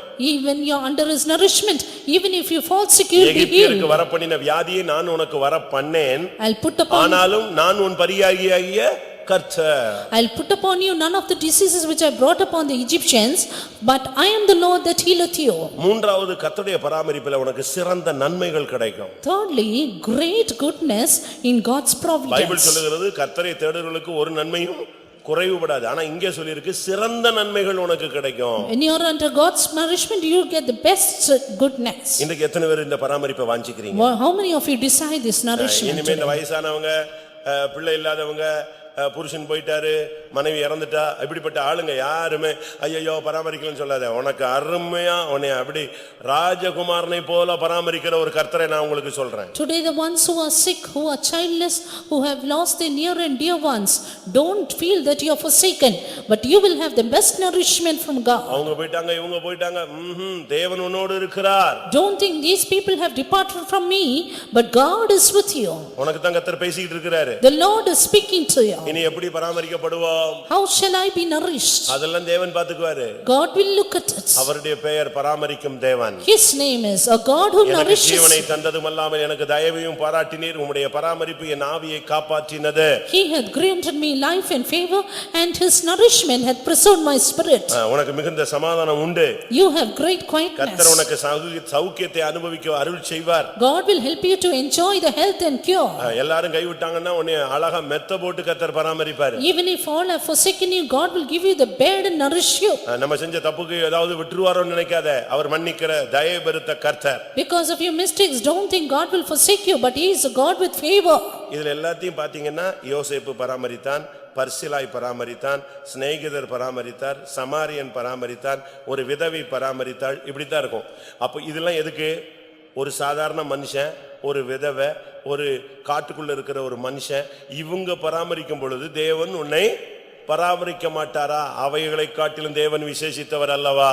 In all these situations we see how people were nourished up in various situations, but God who had fed them all, will he not have a greater concern over you? கடைசியாக தேவனுடைய பராமரிப்பு எப்படிப்பட்டது? Finally, how is God's nourishment? ஆதியாகமம் Genesis 45 chapter 45 10-11 verses 10 and 11. நீரும் உம்முடைய பிள்ளைகளும் அவர்களுடைய பிள்ளைகளும் உம்முடைய ஆடு மாடுகளும் உமக்கு உண்டாயிருக்கிற யாவற்றோடும் கோசே நாட்டில் வாசம் பண்ணி என் சமீபத்தில் இருக்கலாம். உமக்கும் உம்முடைய குடும்பத்தாருக்கும் உமக்கு இருக்கிற யாவற்றிற்கும் வறுமை வராதபடிக்கு அங்கே உம்மை பராமரிப்பேன். இன்னும் 5 வருஷம் பஞ்சம் இருக்கும் என்று உம்முடைய குமாரனாகிய யோசேப்பு சொல்லச் சொன்னான் என்று சொல்லுங்கள். And thou shalt dwell in the land of Goshen, and thou shalt be near unto me, thou and thy children and thy children's children and thy flocks and thy herds and all that thou hast, and there will I nourish thee, for yet there are 5 years of famine, lest thou and thy household and all that thou hast come to poverty. இங்கே உள்ள பராமரிப்பை நீங்கள் பாருங்கள். The nourishment here. 3 காரியத்தை அவன் சொல்லுகிறான். 3 things said. அவனுடைய பராமரிப்பின் தன்மை வார்த்தை என்ன? The attribute of his nourishment. ஒன்று, கோசேனில் நான் வைத்து உங்களை பராமரிப்பேன். 1, I will keep you in Goshen and nourish you. இரண்டாவது, வறுமை வராதபடி பராமரிப்பேன். 2, I will nourish thee from famine. மூன்றாவது, என் அருகில் வைத்து என் சமீபத்தில் இருந்து நான் உன்னை பராமரிப்பேன். 3, I will keep you beside me and then I will nourish you. யாக்கோபு எகிப்துக்கு போக பயப்படுறான். Yes, Jacob was afraid to go to Egypt. இப்ப கர்த்தர் அவன்கிட்ட பேசுறாரு. The Lord is speaking to him. ஆனா அதுக்கு முன்னாலேயே அவங்க பையன் சொல்லி விடுறாரு. But even before that he asked him to ஒன்று, வறுமை வராதபடி நான் உன்னை பராமரிப்பேன். as to how I will nourish thee from famine. இது தேவனுடைய பராமரிப்புல உள்ள ஒரு முக்கியமான பகுதி. This is one of the important qualification of God's nourishment. இரண்டாவது கோசேனில் வைத்து நான் உன்னை பராமரிப்பேன். Secondly, I will keep you in Goshen and மூணாவது Palash. யோசேப்பாகிய என் பக்கத்துல வச்சு உன்னை நான் பராமரிப்பேன். Thirdly, I will keep you near me, Joseph, and nourish you. இந்த வார்த்தை கேட்ட உடனே யாக்கோபு கொஞ்சம் அப்படி திகைச்சான். When Jacob heard these words, he was little vexed. கர்த்தர் அவனுக்கு என்ன சொன்னார் தெரியுமா? But you know what the Lord told him? ஆதியாகமம் 46ல Genesis 46. கர்த்தர் சொன்னார், நீ எகிப்துக்கு போக பயப்படாத. The Lord said, fear not to go down to Egypt. அவன் சொன்னதெல்லாம் உண்மைதான். All what he said is true. 46:4. 46:4. நான் உன்னுடனே எகிப்துக்கு வருவேன், நான் உன்னை திரும்பவும் வரப்பண்ணுவேன், யோசேப்பு தன் கையால் உன் கண்களை மூடுவான் என்று சொன்னார். I will go down with thee into Egypt, and I will also surely bring thee up again, and Joseph shall put his hand upon thine eyes. முதலாவது ஒரு மனுஷனுக்கு தெய்வம் பராமரிக்கிறார்னு சொன்னா வறுமை வராது. If a man is nourished by God, first of all, no famine. அதான் ரொம்ப முக்கியமானது. That's very important. வறுமை பிசாசினுடைய ஒரு ஆயுதம். Famine is a weapon of the devil. பைபிள்ல சொல்லி இருக்கிறது. The Bible says வறுமை ஆயுதம் அணிந்தவனை போல வருமா. famine will come like an armor bearer. எப்படி இருக்கும்? வறுமை ஒரு ஆயுதம் அணிந்த ஒரு போர் வீரனை மாதிரி உன்னால நீ He வாசிக்க. will come like an armed man. ஒரு தேவனுடைய பிள்ளையை இந்த வறுமை சந்திக்கிற ஒரு சூழ்நிலையை பாருங்க. See how this famine meets a man of God. வறுமை வரும் பொழுது ஒரு மனுஷன் தோத்துறான். When it comes, a man fails. தெரியுமா அந்த வசனம்? வறுமை ஆயுதம் அணிந்தவனை போல நிற்கும், உன் கதவை தட்டும், உன்கிட்ட போராடும், உன்னுடைய ஜீவியத்தை நஷ்டப்படுத்தும், உனக்குள்ள இல்லாததெல்லாம் இருக்கிறதெல்லாம் நஷ்டப்படுத்திடும். நீதிமொழிகள் 24:34. 24:34. உன் தரித்திரம் வழிபோக்கனை போலவும் உன் வறுமை ஆயுதம் அணிந்தவனை போலும் வரும். எப்படி இருக்கும் நீங்க படிச்சு பாருங்க. See how the it is. ஆனா இந்த இடத்துல தெய்வம் சொல்றாரு யோசேப்பு மூலமா யாக்கோபுக்கு சொல்ற வார்த்தை, உன்னை வறுமை வராதபடி நான் உன்னை பராமரிப்பேன். But here the Lord says, I will nourish you from famine. நல்லா புரிஞ்சுக்கங்க. Understand well. நீங்க பிசினஸ்ல தோக்கவே கூடாது. You should never fail in your business. திரும்பவும் சொல்றேன். Again. எல்லாரும் தோப்பான், நீ தோக்க கூடாது. All may fail, but you should never. ஏன்னா நீ முத்திரையிடப்பட்டவன். Because you are sealed. அபிஷேகம் பண்ணப்பட்டவன். Anointed. நீ மீட்கப்பட்டவன். Redeemed. வாக்குத்தத்தம் பெற்றவன். God the promise. நீ தோத்துட்டேன்னா உன் ஃபால்ட் தான். If you fail, then it is your fault. முழங்கால போட்டு நின்னு ஜெயிச்சிரணும். You should be on your knees and prevail. நீ விடக்கூடாது. Never leave it. என்னை ஆசீர்வதித்தால் ஒழிய நான் உம்மை விட்டு முழங்கால நில்லு. I will not let thee go except thou bless me. சும்மா 2 நிமிஷம் ஜெபம், ஒரு பெரிய ஊழியக்காரனுடைய ஜெபம், அதெல்லாம் ஒண்ணும் நடக்காது. நீ போடணும். சாரிபாத்னா சுத்திகரிக்கணும். நீ உட்கார்ந்து முழங்கால் போட்டினா ஜெயிப்பாய். You should be on your knees and you should sanctify like Zarephath. பயங்கர பஞ்சம். Terrible famine. ஜனங்கள் தங்களுடைய சொத்தெல்லாம் வித்துட்டாங்க. People sold their properties. எல்லா நிலமும் யாக்கோபு யோசேப்பினுடையதா பார்வோனுடையதா மாறிவிட்டது. All the lands became Pharaoh's. ஒண்ணுமே கிடையாது. Not one sparrow. அவ்வளவு பெரிய வறுமையின் மத்தியில இவன் சொல்றான், வறுமை வராதபடி நான் உம்மை என்ன செய்வேன்? பராமரிப்பேன். Amid such a great famine, he said, I will nourish you that you may not come to poverty. நம்ம ஆளுங்க கடன் கஷ்டம் அப்படி சொல்லவே கூடாது. ஏன்? அப்ப இல்ல இருக்கிறத சொல்லக்கூடாது. இருக்கிறதெல்லாம் சீக்கிரமா அட. Our people should never say about debts and other difficulties, soon close up your debts. வறுமையை வீட்டுக்குள்ளேயே படுக்க வச்சுக்காத. வறுமையை வீட்டுக்குள்ளேயே படுக்க வைக்காத. Don't make poverty lie in your house. வறுமையை எதிர்த்து நின்னு போராடி ஜெயிக்கணும். அது ஆயுதம் அணிந்த ஒரு வல்லமை. அதை நீ அடிக்கணும். It is an armed man, stand against it and fight. தரித்திரத்தை நஷ்டத்தெல்லாம் விட்டுட்டினா உன்னை ஒண்ணுமில்லாம ஆக்கிடும். And if you leave poverty and other poverties, then it will make you nothing. தேவனுடைய பராமரிப்பில் வறுமை இல்லை. There is no poverty in the nourishment of God. வனாந்தரத்துல போன தாவீதுக்கு வறுமை இருந்துச்சா? David who went to the wilderness was he மெத்தையும் தேனும் வெண்ணையும் கொடுத்து கர்த்தர் பராமரிக்கலையா? Did not God nourish him?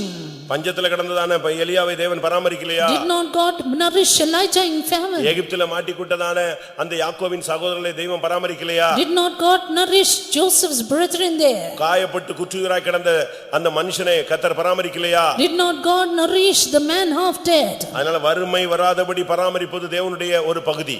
Yes, God's part is to nourish you without poverty. இரண்டாவது Goshen.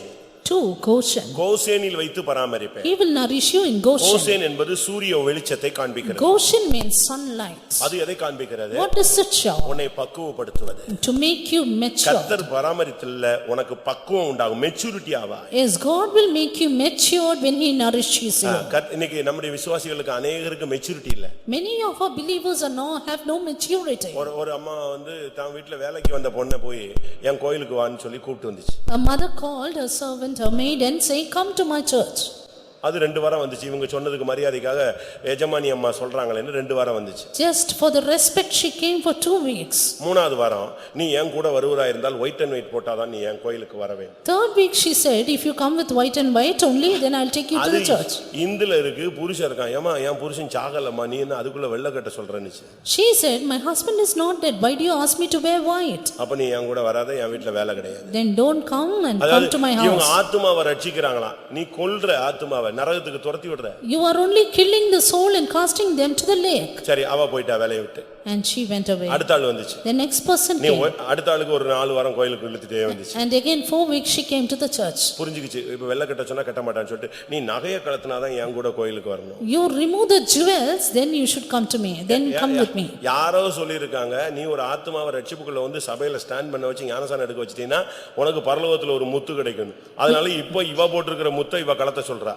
Because somebody said, if you bring souls to the church, you will have pearls in heaven.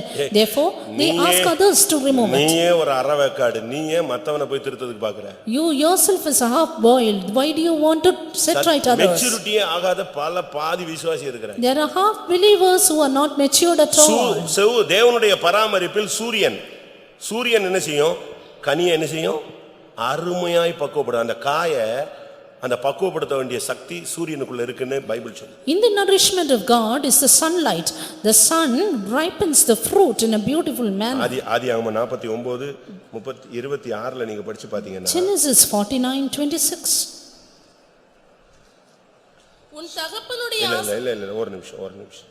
ஆதியாகமம் உபாகமம் 33:14. Deuteronomy 33:14. சூரியன் பக்குவப்படுத்தும் அருமையான கனிகளாலும் சூரியனுடைய சக்தி என்னன்னா தேவனுடைய பராமரிப்புல இயேசு ஒரு நீதியின் சூரியன். அவருடைய பராமரிப்புல நீ இருந்தினா அருமையா உனக்குள்ள ஒரு மெச்சூரிட்டி, ஒரு பக்குவம். அப்படி நீ காயா இருக்கிற ஆளு அப்படியே அழகா கனியாய் மாறுவாய். Jesus is the son of righteousness, then you who are raw, the Lord will make you a fruit. ரஃப்பா இருக்கிற நீ சாஃப்ட்டா மாறிடுவ. You who are rough will become short soft. டெம்பரா இருக்கிறவன் அப்படி சாந்தமா மாறிடுவ. You who are short tempered will become meek. இதுதான் இந்த சூரியனுடைய பராமரிப்பு. This is the nourishment of the sunlight. நமக்கு சூரியனுக்கு வெளிச்சத்துல போனோம்னா ரொம்ப கஷ்டம். ஐயோ பயங்கர வெயில் அடிக்குது, வெக்க அடிக்குது, வேர்க்குதுமோ. ஆனா தேவன் இதுக்குள்ள எதை செஞ்சுக்கிட்டு இருக்காரு?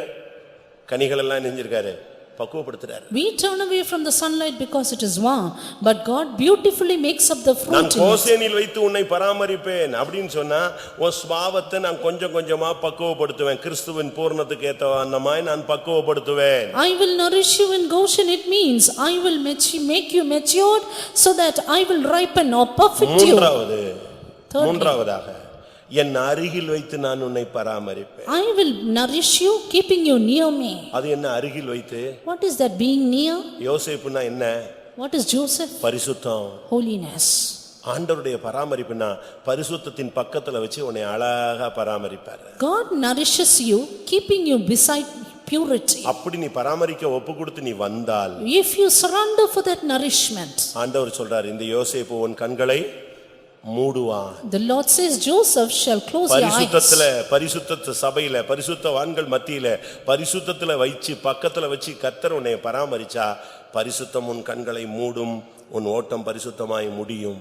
If the Lord nourishes you beside purity or holiness, you will end up your race in holiness. இதுதான் யோசேப்பின் பராமரிப்பு. This is Joseph's nourishment. நீங்க பாருங்க, அவன் சொல்றான் வறுமை வராதபடிக்கு நான் உம்மை பராமரிக்கிறேன். I will keep you from poverty. பயப்படாதீங்க, நான் கோசேன்ல என் பக்கத்துல உன்னை வச்சுக்கிறேன். I will keep you near me in Goshen. கர்த்தருடைய பராமரிப்புல இருந்தா எவ்வளவு அருமையான ஒரு வாழ்க்கை. See what a beautiful life under God's nourishment. உனக்கு வறுமை வராது. You will have no poverty. கர்த்தர் உன்னை பக்குவப்படுத்துவார். The Lord will make you உன்னை mature. பரிசுத்தத்தின் பக்கத்துல வச்சுக்கொள்வாரு. The Lord will keep you beside purity. அந்த பரிசுத்தமே உன்னை கண்களை மூடும். Holiness will shut your eyes. இதுதான் தேவனுடைய பராமரிப்பு. This is God's nourishment. உன்னை பராமரிக்கும் தேவன் என்று சொன்னால் அவர் எந்தெந்த விஷயத்திலெல்லாம் கவனம் செலுத்துறாருன்னு பாருங்க. See in what all ways God nourishes you. அதுதான் ரொம்ப முக்கியமானது. That is very important. அந்த பராமரிப்புல உள்ள ஒவ்வொரு அம்சத்தையும் நம்ம படிச்சு பார்த்தா ஆச்சரியமா இருக்கும். Every aspect of God's nourishment is marvelous. உன்னுடைய ஆவியை காப்பாற்றுகிறார். He preserves your spirit. நீ எவ்வளவு பின்மாற்றத்தில் இருந்தாலும் உன்னையும் உன் பிள்ளைகளையும் பராமரிக்கிறார். உனக்கு ஆறுதல் சொல்லுகிறார். பட்சமா ஒவ்வொரு கூட்டத்திலையும் வரும்பொழுது உன் பட்சமா பேசுறாரு. Though in backsliding, He comforts you and your family and speaks in favor with you. ஒன்றுமில்லாத சூழ்நிலைகள் உன்னை பராமரிக்கிறாரு. He nourishes you in lacking. இந்த பராமரிப்பை சிலர் வேண்டான்னு சொல்லிடுறாங்க. Some deny this nourishment. 2 சாமுவேல்ல நாம் பார்க்கும் பொழுது 2 Samuel 19ஆம் அதிகாரம் chapter 19 33ஆம் வசனத்துல verse 33. தன்னை பராமரித்து வந்ததான பர்சிலாயை தாவீது சொல்றான், நீ ஏன்ட்ட வா, நான் உன்னை பராமரிக்கிறேன். David sent unto Barzillai who nourished him saying, நீ எருசலேமுக்கு வா, நான் உன்னை பராமரிப்பேன். Come unto Jerusalem and I will feed thee. ஆனா அந்த வயசான ஆளு வயசுதான் கூடிருச்சே தவிர மத்தவங்கள பராமரிக்கிற தன்மை இருந்துச்சு தவிர இந்த பராமரிப்புக்கு அவன் ஒப்பு கொடுக்காம திரும்பி போய் விட்டான். But that old man, he only nourished others but did not surrender for this nourishment. கர்த்தர் என்னை பராமரிக்கணும்னு சொல்றவங்க கை வைத்துங்க. God should nourish me. Lift up your hands. என்னை மட்டுமல்ல, Not only me. அங்க வசனம் அழகா சொல்லுகிறது, உங்களையும் உங்கள் பிள்ளைகளையும் உங்கள் சந்ததிகளையும் நான் பராமரிப்பேன். I will nourish you and your children and your generations. இந்த பராமரிப்பில் உள்ள ஆழங்களை நீங்கள் விளங்கிக் கொண்டீர்கள். You have seen the depths of nourishment. ஆண்டவரே, என் ஓட்டம் முடிகிற வரைக்கும் நான் உம்முடைய பராமரிப்புல இருந்து உம்முடைய கைகள் என் கண்களை மூடணும்னு சொல்றவங்க முழங்கால் போடுங்க. Those who say God should nourish me until the end of my race and I should be nourished and God should close my eyes, then be on your தேவனுடைய knees. பராமரிப்புல நீயும் உன் பிள்ளைகளும் வந்துட்டீனா ஒரு பிரச்சனையும் இல்ல. If you and your children are under God's nourishment, no problem at all. கண்களை மூடுவோம், Close your eyes. முழங்கால் படிடுவோம். Be on your knees. நீ எதை பத்தியும் பயப்படாத. Don't be afraid of anything. என் பிள்ளை அப்படி ஆயிருமோ இப்படி ஆயிருமோன்னு பயப்படாத. Don't think what would happen of your children. என் கடைசி காலம் இப்படி ஆயிருமோ அப்படி ஆயிருமோன்னு பயப்படாத. Don't see what will happen of your end. என்னை பராமரிக்க யார் இருக்கான்னு நீ துக்கப்படாத. Don't be grieved. Who is there to nourish me? தேவனே வந்து உன்னை அழகாக பராமரிப்பார். God himself will beautifully nourish you. அந்த நம்பிக்கை உள்ளவங்க மட்டும் முழங்கால் போடுங்க. Those who have that hope, be on your knees. ஆண்டவரே, இந்த காலை வேளையில இந்த ஆராதனையில என்னை பராமரிக்கும் தெய்வத்தினிடத்துல என்னுடைய ஆவி, ஆத்துமா, சரீரம், என்னுடைய பிள்ளைகள், சந்ததிகள், எனக்கு உண்டான எல்லாவற்றையும் உம்முடைய கையில கொடுக்கிறேன். Lord, right in this morning service, I yield myself, my children, my generation and all that I have for God's nourishment. கர்த்தர் அவ்வப்பொழுது உன்னோடு ஆறுதலோடு பேசுவார். Then and there, God will speak to comfort கர்த்தர் you. உன்னிடத்தில் பட்சமாய் பேசுவார். God will speak in favor of எந்த you. பாதையில நடத்தினாலும் கவலைப்படாத. Whatever be the path, do not be அவர் வந்து afraid. உன் கண்ணீரை துடைப்பார். He will wipe your tears. தருத்தரன்னு பயப்படாத. Don't be worried கர்த்தர் about உன்னை செழிப்பாய் மாற்றுவார். God will make you prosperous. யாரும் விசாரிக்கலன்னு நினைக்காத. Don't think nobody is there அவரே to வந்து inquire. விசாரிப்பார். God will inquire of you. எல்லாரும் ஒதுங்கிட்டாங்கன்னு நினைக்காத. Don't think others have gone அங்கே ஒரு away. ஆளை கர்த்தர் வைப்பார். God will keep us as a person with him. உன்னை அருமையாய் பக்குவப்படுத்துவார். God will beautifully make you right. யோசேப்பின் அருகில் தெய்வத்தினுடைய பக்கத்துல வச்சு உன்னை பராமரிப்பார். He will nourish you beside God, the Joseph. பரிசுத்தமே உன் கண்களை மூடவும். Purity shall close your கர்த்தாவே, இந்த eyes. பராமரிப்பை வாஞ்சிக்கிறேன்னு சொல்றவங்க வலது கரத்தை உயர்த்துங்கள். கர்த்தருடைய பராமரிப்பின் வல்லமை இப்பொழுதே இறங்கி உன்னை தன்னுடைய கட்டுப்பாட்டுக்குள் கொண்டு வரட்டும். Those who say, I desire God's nourishment, lift up your right hand and may God bring you under his nourishment. எத்தனை பேருக்கு இந்த பராமரிப்பு வேணும்? How many desire this? இன்னைக்கு மட்டுமல்ல, Not only today, இன்று மட்டுமல்ல, not only for today, உன்னுடைய ஓட்டம் முடியும் வரை. until the end of your race. அது மாத்திரமல்ல, Not only that, ஒருவேளை இயேசு வருவரை இருந்தாலும் it may be until Jesus appears. உன்னை மட்டுமல்ல, Not only you, உன்னுடைய சந்ததியையும் கர்த்தர் பராமரிப்பார். even your children, God will nourish them. அவன் சொல்லுகிறான், நான் உங்களையும் உங்கள் பிள்ளைகளையும் பராமரிப்பேன் என்று ஆணையிடுகிறேன். He says, I swear that I will nourish you and your இந்த children. காலை வேளையிலே மகனே, மகளே, நான் உன்னை பராமரிப்பேன், என் பிள்ளையே, உன் சந்ததிகள், என் சந்ததிகள், நான் அவைகளை பராமரிப்பேன் என்று கர்த்தர் உன்னோடு பேசுகிறார். This morning the Lord speaks, my son, my daughter, I will nourish you and your children. நீ தாழ்ச்சி அடைவதில்லை. You will not lack. நீ மனுஷனிடத்தில் கையேந்துவதில்லை. You will not beg. மனுஷனுக்கு முன்பாக நீ வெட்கப்பட்டு போவதில்லை. You will not be ashamed before man. யாக்கோபே, இனி உன் முகம் செத்து போவதில்லை. Oh Jacob, your face will not turn pale. நான் உன்னை பராமரிப்பேன். I will nourish you. என் பராமரிப்பு உன் ஆவி, ஆத்துமா, சரீரத்தை காப்பாற்றும். My nourishment shall keep your spirit, soul N and body. பக்கத்தில் வைத்து நான் உன்னை பராமரிப்பேன். I will nourish you, keeping you near me. இந்த உலகத்தின் பராமரிப்பு முடிந்தவுடனே மறுபடியும் என் பக்கத்திலேயே உன்னை சேர்த்துக் கொள்வேன். After this world I will gather you unto myself.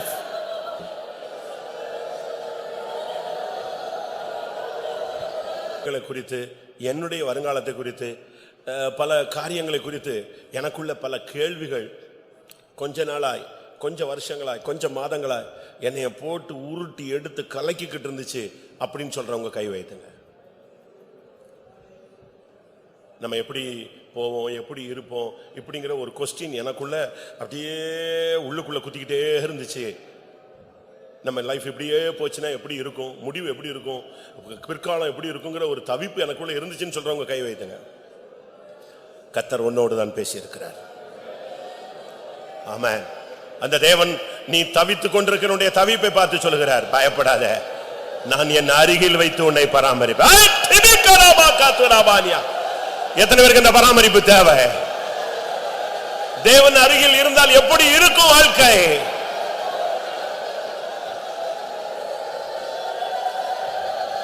என்று சொன்ன வார்த்தையில் உள்ள வல்லமை இப்பொழுது உன்னை தொட வேண்டும். ஹல்லேலூயா. நான் உன்னை பராமரிப்பேன் என்று சொல்லுகிற வார்த்தையின் அபிஷேகம் உன்னை அந்த பராமரிப்பின் கட்டுப்பாட்டில் கொண்டு வருவதை இப்பொழுதே அபிஷேகத்தில் நீ உணரலாம். எனக்கு இந்த கடைசியா சொன்னது ரொம்ப பிடிச்சது. அதனால தான் நான் அதை முதல்ல சொல்லாம கடைசியா சொன்னேன். உன்னை கோசேனில் வைத்து பராமரிப்பேன், என் அருகில் வைத்து பராமரிப்பேன். எவ்வளவு அருமையான ஒரு வார்த்தை. அப்படின்னு என்ன அர்த்தம்? நீ எந்த சூழ்நிலையில் இருந்தாலும் நான் உன்னை பக்குவப்படுத்துவேன், உன்னை என் பக்கத்திலேயே வைத்துக் கொள்வேன். எத்தனை பேருக்கு இப்படிப்பட்ட ஒரு விசேஷித்த பராமரிப்பு தேவை?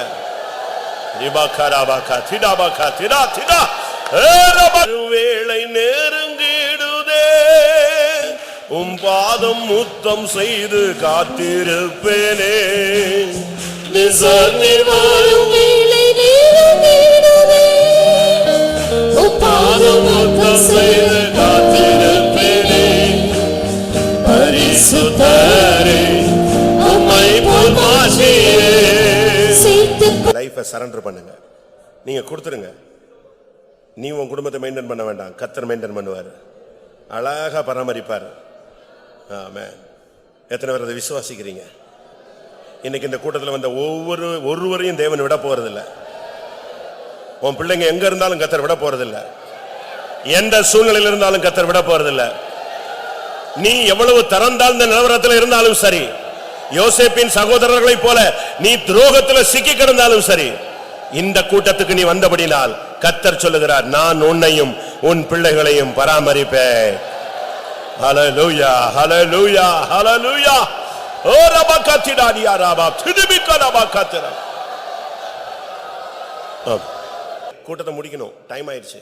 ஆனா ஒண்ணு, பராமரிப்புன்னு சொன்னா அதுல ஒரு பவர் இருக்கு. அதாவது கர்த்தர் உன்னை பொறுப்பெடுத்துட்டாரு அப்படின்னா அதுக்கு ஒரு அடையாளம், ஒரு தொடுதல்.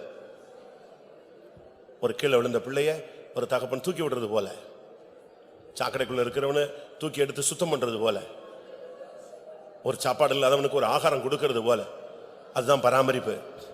உடை இல்லாதவனுக்கு ஒரு உடையை கொடுக்கறது தான் பராமரிப்பு. இப்போ ஒரு தொடுதல் தான் ஆண்டவர் நான் உன்னை பராமரிப்பேன் அத்தாட்சி. ஹல்லேலூயா, ஆமென், ஹல்லேலூயா. இந்த கால வேளையில் பராமரிக்கும் தெய்வமாய் அவர் வெளிப்பட்டார். அதற்காக ஸ்தோத்திரம் பண்ணுவோம். தேவனுடைய பராமரிப்பில் எவ்வளவு மேன்மைகள் உண்டு என்பதை விளங்கிக் கொள்ள உதவி செய்தபடினால ஸ்தோத்திரம் பண்ணுவோம். இந்த உலகத்தில் நம்மை பராமரிக்கிறது மாத்திரமல்ல, தன்னுடைய அருகில் வைத்து பராமரிக்கும்படியாக நமக்குள்ள ஒரு பக்குவப்படுத்தும் வேலை அவர் செய்கிறார். அதற்காக ஸ்தோத்திரம் பண்ணுவோம். இங்கு மாத்திரமல்ல, மகிமையிலும் தன்னுடைய அருகில் வைத்து நம்மை பராமரிக்க அவர் வல்லவர். அதற்காக ஸ்தோத்திரம் பண்ணுவோம்.